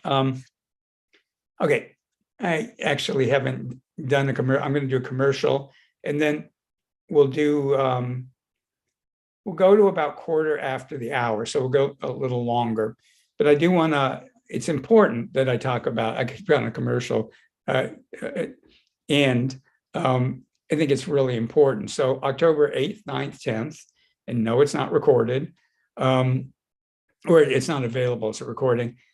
It's a program that I used to do only in person, and literally, remember I did it one time, and a woman flew in from New Zealand, did the 3 days, flew right back home. Remember the time my mother couldn't believe it. I'm going, well, thanks, Mom, for the vote of confidence. And she didn't mean it that way. It was just so far out of her, and people were flying in from the UK and Europe to do it. So you don't have to fly in from anywhere. It's online. In the future, maybe it'll be in person again, but I won't even be doing it again. At the earliest, July next year would be the earliest I'd do it again, if I do it again. But it's called Discover Your Miraculous Abilities. And it's 3 days of healing, emotional, mental, spiritual, and physical healing. It's 3 days of clearing limiting beliefs, unconscious programming, energetic programming, karma, spiritual contracts, and a lot more. But also during those 3 days, you enhance your ability to work with energies. And we always have people in the programs that are completely new to energy work. We have people who've been doing it 36 years and 40 years. And because everybody puts their own miraculous self in charge, everybody gets to have their own experience. So the newbies have their experience, the experienced people have their own experience. But everybody opens and enhances their abilities. And by the end of it, you can do remote energy work for yourself and other people. And you don't have to do it with other people, but you'll be able to work more with your own energy. You'll be able to work with other people's, which is an incredible feeling, to know I can help friends, family, wherever I am in the world, I can help them if they want the help. And I can help friends, and I can help clients. Some of the people in the program are here today are people I've worked with in various parts of Europe and Ukraine, which is Europe, of course, and India and other parts of the world. So the other thing is it's fun. We have fun over the 3 days, and it's all energy spa, or almost all. There's a little bit of, I do more concepts and that, but mostly it's just doing series of meditations and just clearing and clearing. And you can only do so much at one time, but each day really builds on the one before. So each day you get to do a quantum leap. And if you're curious about it, you go to the maybe somebody can put it in the chat, www.miraculous1.com, miraculous1.com. And you can see there's a few videos and quotes from people about what they got out of the program. But many, many people have told me it was pivotal in their lives, life-changing in their lives. And like I say, it's fun. You don't have to analyze yourself. I should have saying a beautiful experience, 3 hearts. Thank you very much. Oh, thank you, Paula, for putting that in. And it's very affirming. And the other thing, I didn't really say it much this time, is the goal in energetic NLP is not that you believe anything I tell you. And I don't even want people to believe what I tell them. I want people to explore what I'm saying. The goal in energetic NLP is always you connect more and more with your miraculous self. So you're getting the wisdom, the knowledge, ideas from your spirit and from your deep inner human wisdom, which is always better than what a teacher can teach you. What I can do is help open things up. I can help make things available. I say when we do a process, yes, I want people to explore the ideas that I'm giving.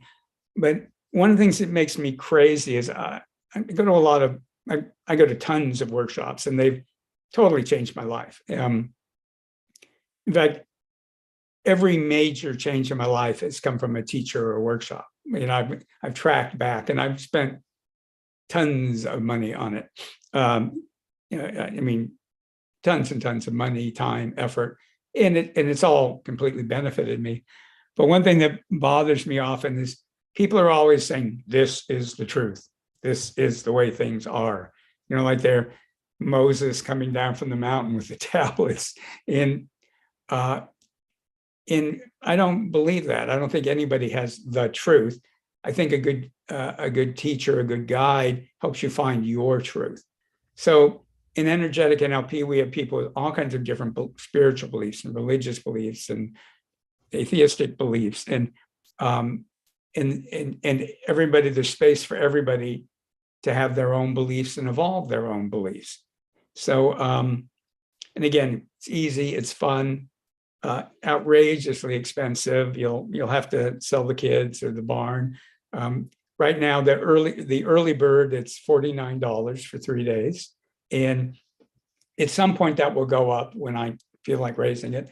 But right now, there's still the early bird. So check it out if it resonates with you.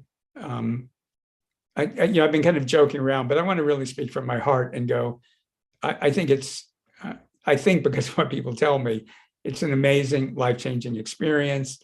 It's done in a way that it works for people in a lot of Europe and in the US and South America and Africa. It works pretty well. It's harder if you're in Asia. But I always tell people, there are people who will attend it, even though it might be the middle of the night. It's still easier than having gotten on a plane, spent a ton of money, come to California, had to get used to the time zone here, have to go back. So anyways, if you're curious about it, check it out. You can email me if you have any questions about it. And thank you, Anand, for what you put in. That's great. And Okay, so I'm done with that. So everybody take an easy deep breath and let's work with everybody's energy. And let's bring in energies just to open up more of your full potential and more possibilities in your life. Whatever potential and possibilities your miraculous self wants you to have. And I'm not sure if I explained that. We often, normally pre-COVID, I would spend a lot of time teaching in England, particularly in London. And so we start, if you're familiar with James Bond, his boss is called M. And so we started calling our miraculous selves, not because they're our boss, but just for fun, calling it our M. So if I mean our M, I mean your inner wisdom and spirit, working together, your miraculous self. So put your miraculous self in charge, set your intention that the energy is just opening up more incredible potential and possibilities in your life. And often we think of energies coming in, that we're connecting with spiritual energies, divine energies, and they're coming into us. And that's really powerful. It's also powerful to do the opposite, to imagine that it's all inside of us and to let it come up from inside of us into our personality. I had a wonderful teacher once. He was a Philippine psychic healer, quite amazing person, an amazing healer. I could tell you stories, but he once had a program, and I think it was 12 weeks, and each week we meditated on something that's considered an aspect of the divine, aspect of God, and we were meditating on bringing it in and connecting with it. Then he had a 12-week program where we meditated on that it was already inside of us, and we just needed to bring it up into our personality where we could use it. So for right now, just imagine that there's truly limitless potential inside of you. There are sayings like the universe in the grain of sand, the kingdom of God is within you. There's I've had very profound experiences where I personally believe that's absolutely true.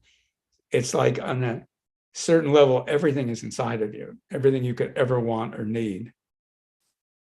So just pretend right now you have this incredible possibilities and potential inside of you. And the energy is helping you bring that up into your personality so you can use it and bring it into this life. So easy, deep breaths.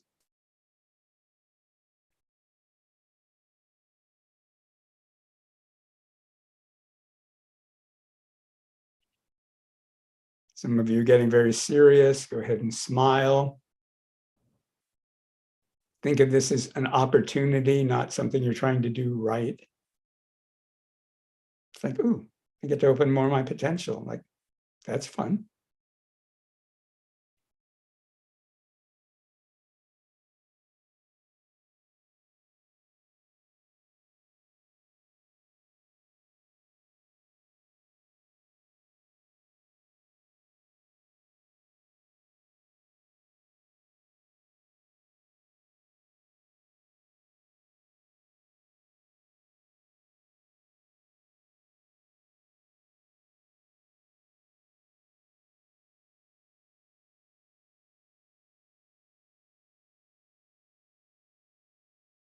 And play with the idea that this limitless potential is your true nature. It's part of what you really are.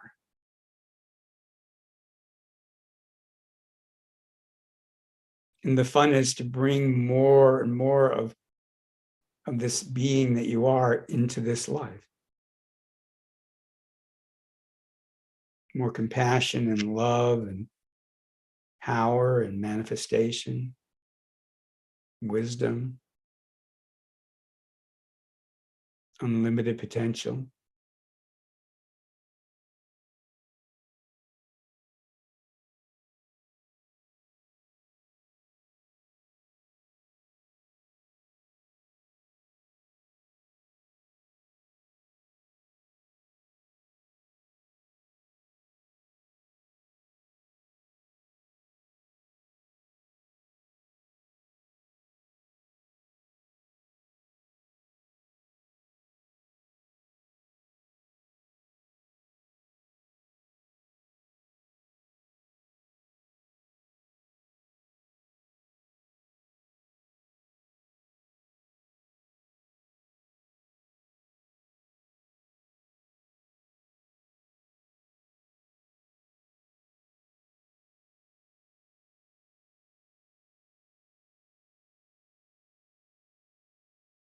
And while that continues, I'm going to call on a few more people and just keep your short, what you say to me as brief as possible.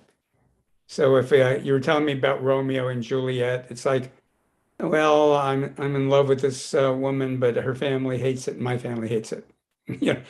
Just keep it brief. I don't need to know where you are in Italy and you're in Verona and all that. So Madeline, why don't you go ahead and unmute?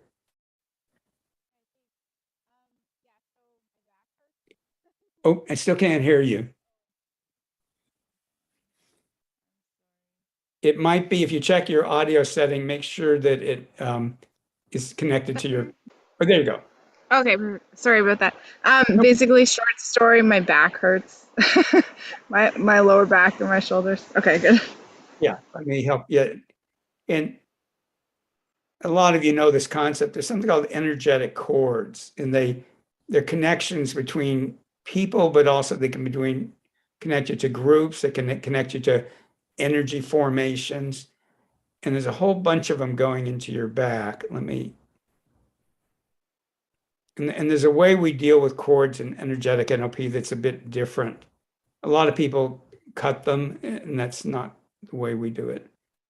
Let me work with them.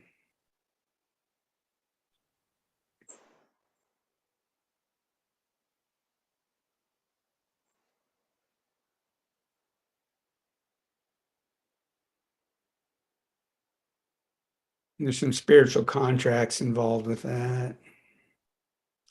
And for everybody else, remember the energy is still working with all of you, opening up more of your potential.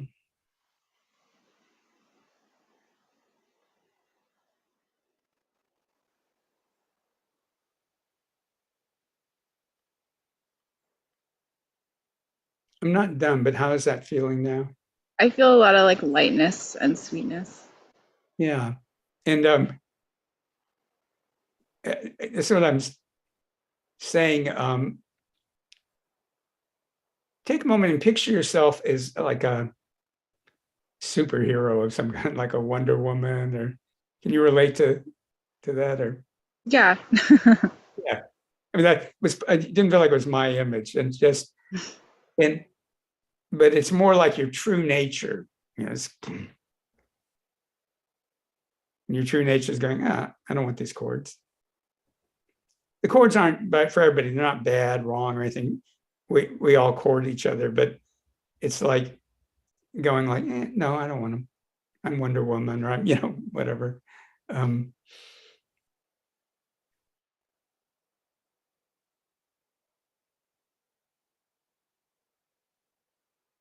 And almost everybody's chorded. So if you want everybody, give permission, and we'll remove chords from everybody. I'm not saying we're going to get them all, but we'll remove chords.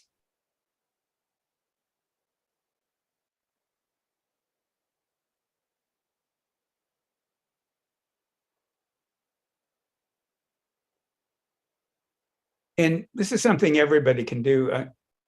But Madeline, tell the energies in your space, like it's the year 2022 and where you live, and just kind of show the energies, this is my world, so that they get that you're not living in the world that they're programming you for.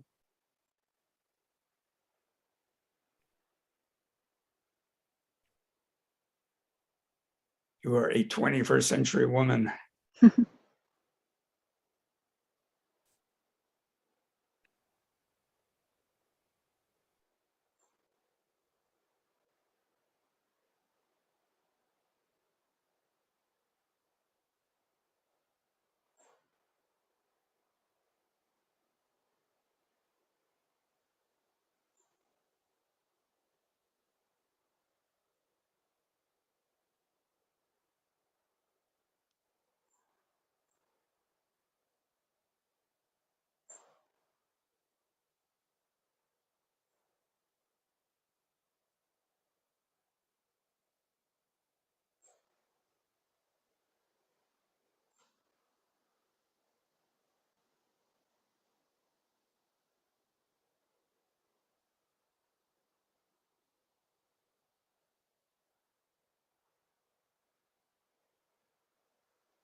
How are you feeling now?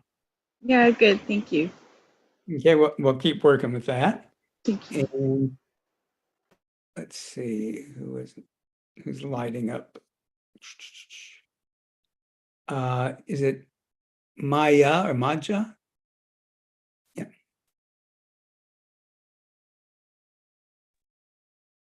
Hello, Hello? How do I Maya. pronounce?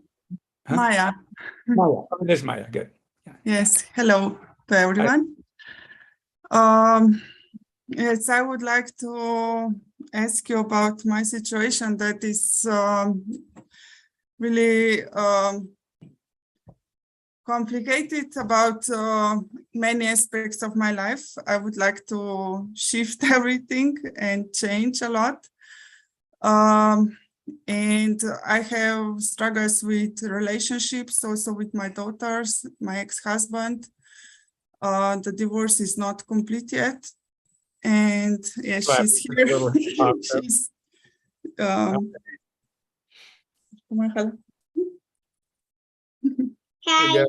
Hi. Yeah, so that's lighting up a lot of stuff. So let me just start working with it. And for everybody, it's one thing's energetic NLP. Sometimes I've been a life coach, executive coach, NLP trainer for, however many years, decades. And sometimes I do get into the details when I'm being more of a coach. But right now, Maya's miraculous self knows what she needs. So I'm just helping my miraculous self work with hers.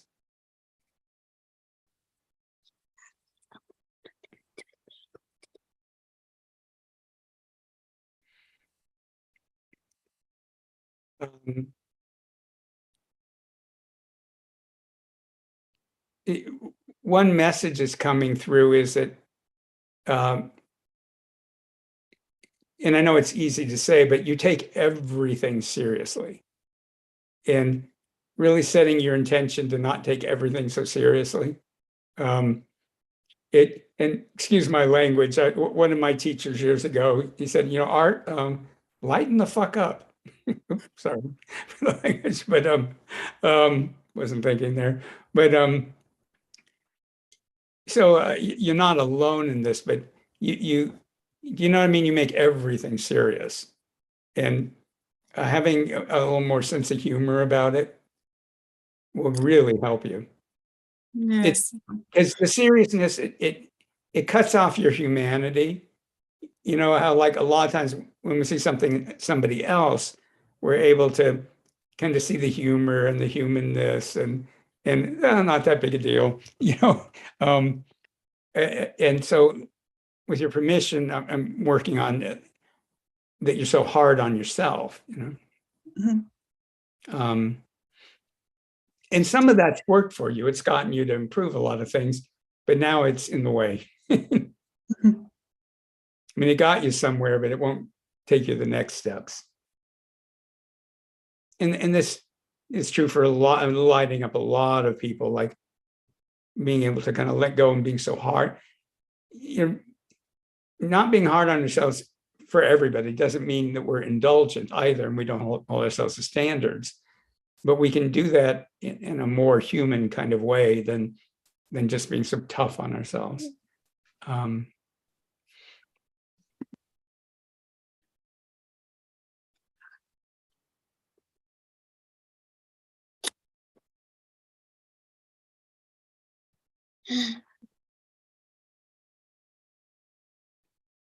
That's lighting everybody up. I'm glad you brought it up.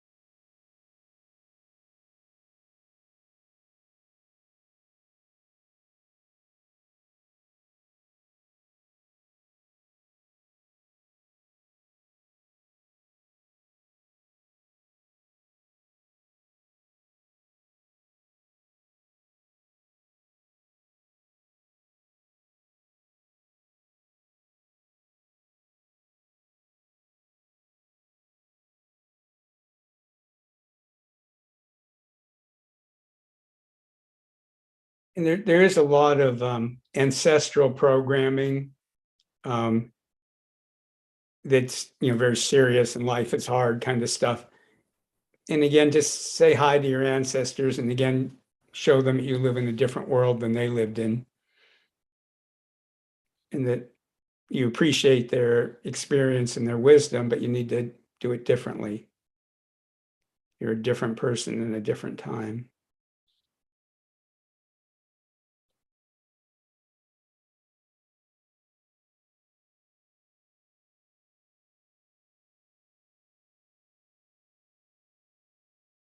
While the energy is going, Madeline put in, I feel wonderful, and two beautiful eagles just showed up. Thank you for the support.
How are you feeling now?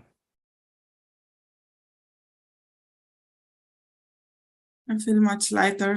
And thank you. Yeah. And Can I ask you another request if I can? yeah, I'll probably then call in the next person, but I'll start working on it. So what's your request? I feel that my intuition is really strong for me in my life, but I sometimes don't different what is exactly the intuition and what is maybe sometimes my ego or something else that is A great question that I don't have a simple answer for. In my longer training programs, we work on that a lot. So for everybody, how do you know what's intuition versus, you know, thoughts or programming or fears? And but something that may be helpful, start noticing when you have an intuition, maybe write it down or something, and notice if it ends up being accurate.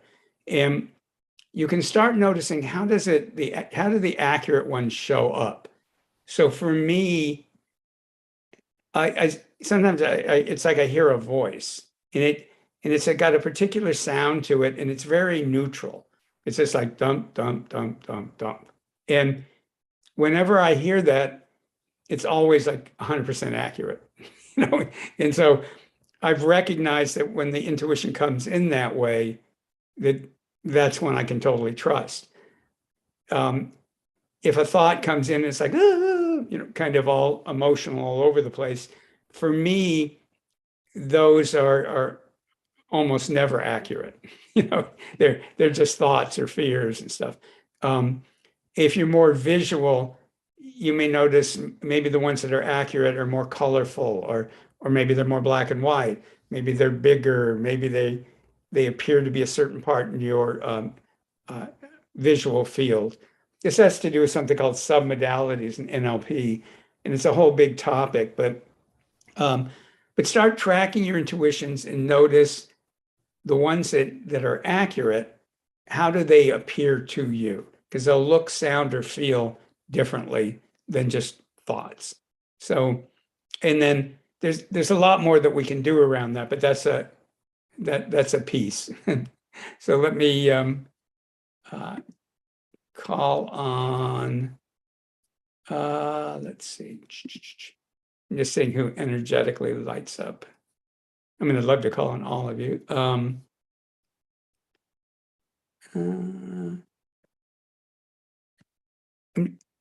Is it Lisara? Yes, you got it. Oh, yeah. Nice to see you. You know what? When we first met, I called myself Lisa, so I understand that the name has shifted. Yeah, I was kind of, something was not great. Yeah, that was a more recent shift. So understood. Nice to see you. A lot has cleared since this last hour. What's most present now is around clarity of expression pertaining to various aspects of career. Okay. So clarity of expression, that lights up a lot of people, whether it's career or personal.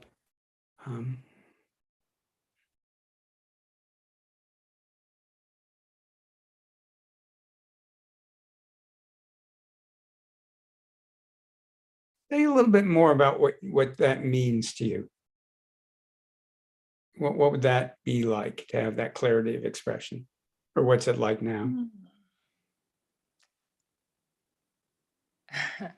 It feels a bit like a need to surrender, a need to receive support, and then the actual doing of it, or the being through expression.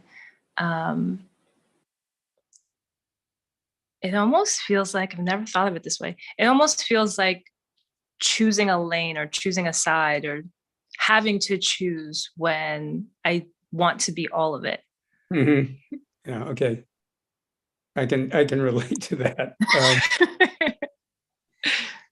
One of my NLP teachers, Michael LeBeau, used to say, he goes, I never say no to anything that I'm interested in. I just put it somewhere in the future that maybe I'll do it then. You know? Oh, I love it. I'm like you. It's funny because in American English, we don't have a term. I know this isn't always what you're talking about, but there's a term in the UK, spoilt for choice, which means there's all these different things you could do and they're all appealing, but you can't do them all at once. Because we don't have an expression for it. So yeah, so part of it is asking for more guidance on it. A part of it's looking at which ones you're holding as shoulds. And I don't think shoulds are a bad thing. I just think they need to be looked at, you know. And I know people say, well, according to whom is it a should? So, I mean, I should brush my teeth when I wake up, and I do, you know. Others should get me in trouble because, and often around career and stuff, what we think we should do is not what we're being guided to do, or what other people think we should do. So let's bring in energies to help you be more guided in it and able to, and be aware that sometimes you can put something out in the future. Like Michael LeBeau that I was talking about was very, besides being incredible at NLP and developing a lot of things back in the 80s, NLP is neuro-linguistic programming. He made millions of dollars in real estate and stuff, and quite an interesting person. And one time he said to us, Yeah, there's a part of me that always thought, maybe I'll just open a little flower stand up in a mountain road in Colorado. And somebody said, well, you're still not considering that, are you? And he goes, oh, I have it out there. So if I ever want to, I can do it. You know? Because I probably won't, but I don't have to say never, you know, because I could do that 30 years from now, you know. Love that. Is that helpful? Yeah, it absolutely is. I love that a lot. A lot. Yeah, and so let me help you with the energy. And I say that's been the bane of my life too. It was I could do this, I could do that. They all look good. And Yeah. Yeah, I'm like multi-everything, multilingual, multi-genre, multifaceted, dimensional. Yeah, so that's helpful. there's a book, it's a super well written book called The SOT is SOT, SOT Weed Factor, I think by John Barth. And it won all kinds of awards when it was written in the 60s or 70s or whenever it was written. And it's set kind of, I think, in pre-Revolutionary War, US Revolutionary War times. And this guy starts off in England, he ends up in America and all, but it's all because he can never make up his mind. He has all these adventures. So fate just keeps grabbing him and taking him on these adventures, but they're always because he couldn't make up his mind. It's kind of a fun book. Okay. So everybody with that. And again, in energetic NLP, and one of the things we'll work on in DIMA too is more and more, how do we get more and more guided by our miraculous selves?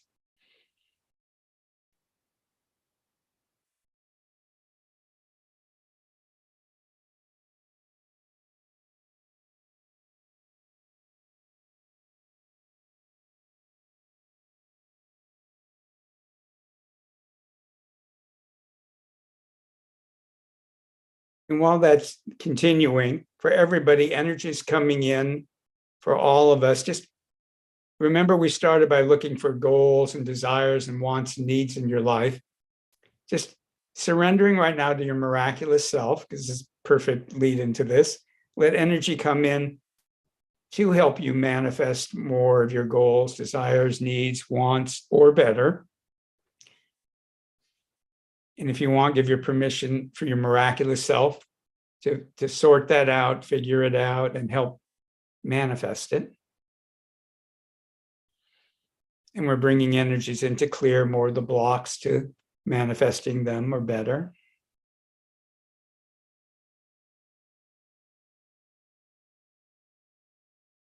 Let's all imagine energy is not just working in the present, energy is going into the future. So we all have when you look, well, when I look at people's futures, like I said, I'm not a fortune teller, but when I look at their probable futures, there's always, well, I shouldn't say always, there's usually more than one. But some have more energy in them than others. So imagine energy is coming from the present and going into your future and adding energy to the futures that you would really, really love. The ones that would be meaningful, significant, whatever criteria you have about your future, more vital, more healthy, more abundant. And just let your miraculous self figure that out and even start maybe altering your futures and making them better than you thought they could be, without having to know consciously what that means.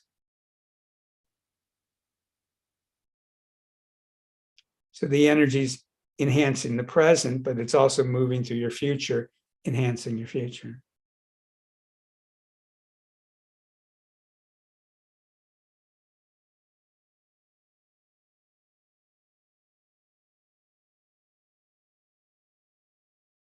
Now, if anybody's doing anything after this session that requires safety, set your intention and give permission that your unconscious mind and your miraculous self will make sure you're grounded, safe, and alert, grounded, safe, and alert, grounded, safe, and alert. And if you need to do anything after this, such as driving, if you're not feeling real grounded, then walk around a little bit, stomp your feet, pat your body, run in place, or whatever you want to do to just bring yourself more into your body. And even like I said, even just patting your body, patting your feet and stuff can help, stomping them. Let's dissolve your grounding and let the earth give you a new grounding in present time. Let the earth do all the work. And again, energies that nurture you are coming up. Energies your miraculous self wants to release are gently releasing. And your grounding is set for now and your next steps in life.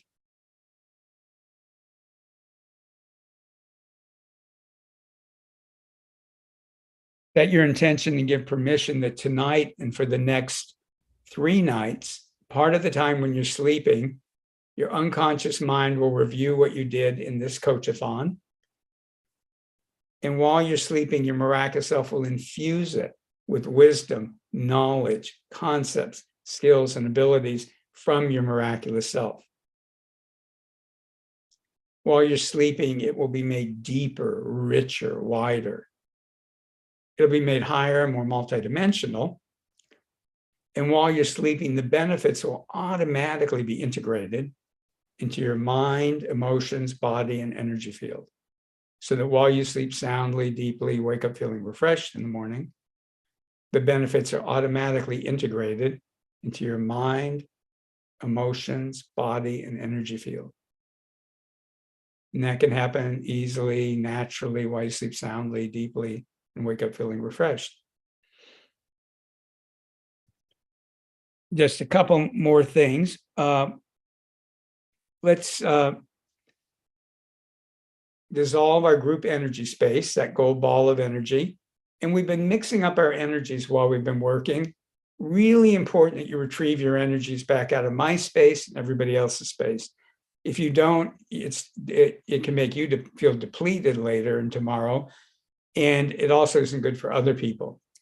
So it's really easy. Just ask your miraculous self to retrieve all of your energy back from all of us, and we'll all retrieve our energy back from you.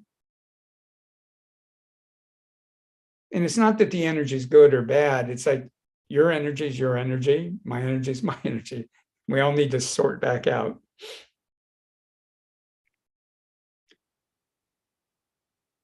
Ask your miraculous self to fill your body and energy field with more of your authentic essence and with supportive earth and universal energies that will help you now and in your next steps in life.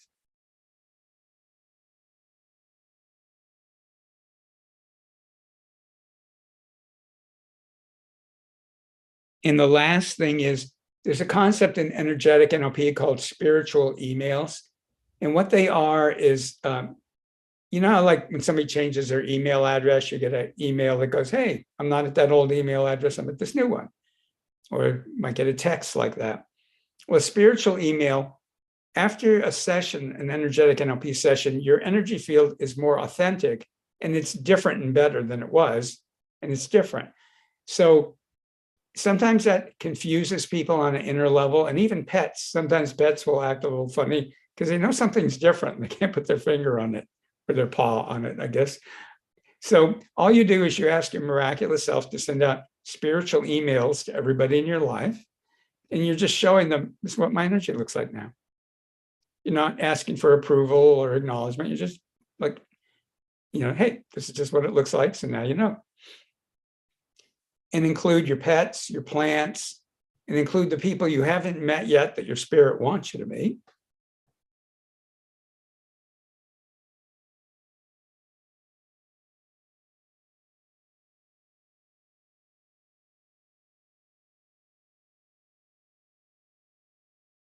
So my apologies to those of you I wasn't able to call on. And again, everybody was getting worked on the whole time.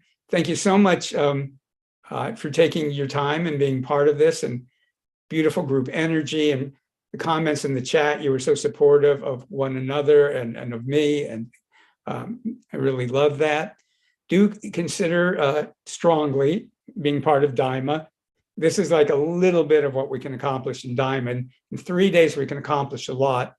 And by the way, the third day is optional. I mean, you're highly encouraged to do the third day, but if you can only do the first day, just do the first day. If you can only do the first and second day, just do the first and second day. If you can do all 3 days, fantastic. And do let other people know about it. You know, the miraculousone.com. I want to help as many people as I can. And that's it. So thank you, thank you, thank you, thank you. Have an incredible rest of your day. I'll leave the chat open for a while, and I'm just so appreciative of all of you. And it's a beautiful day here. I'm going to get out in it. So bye, everybody.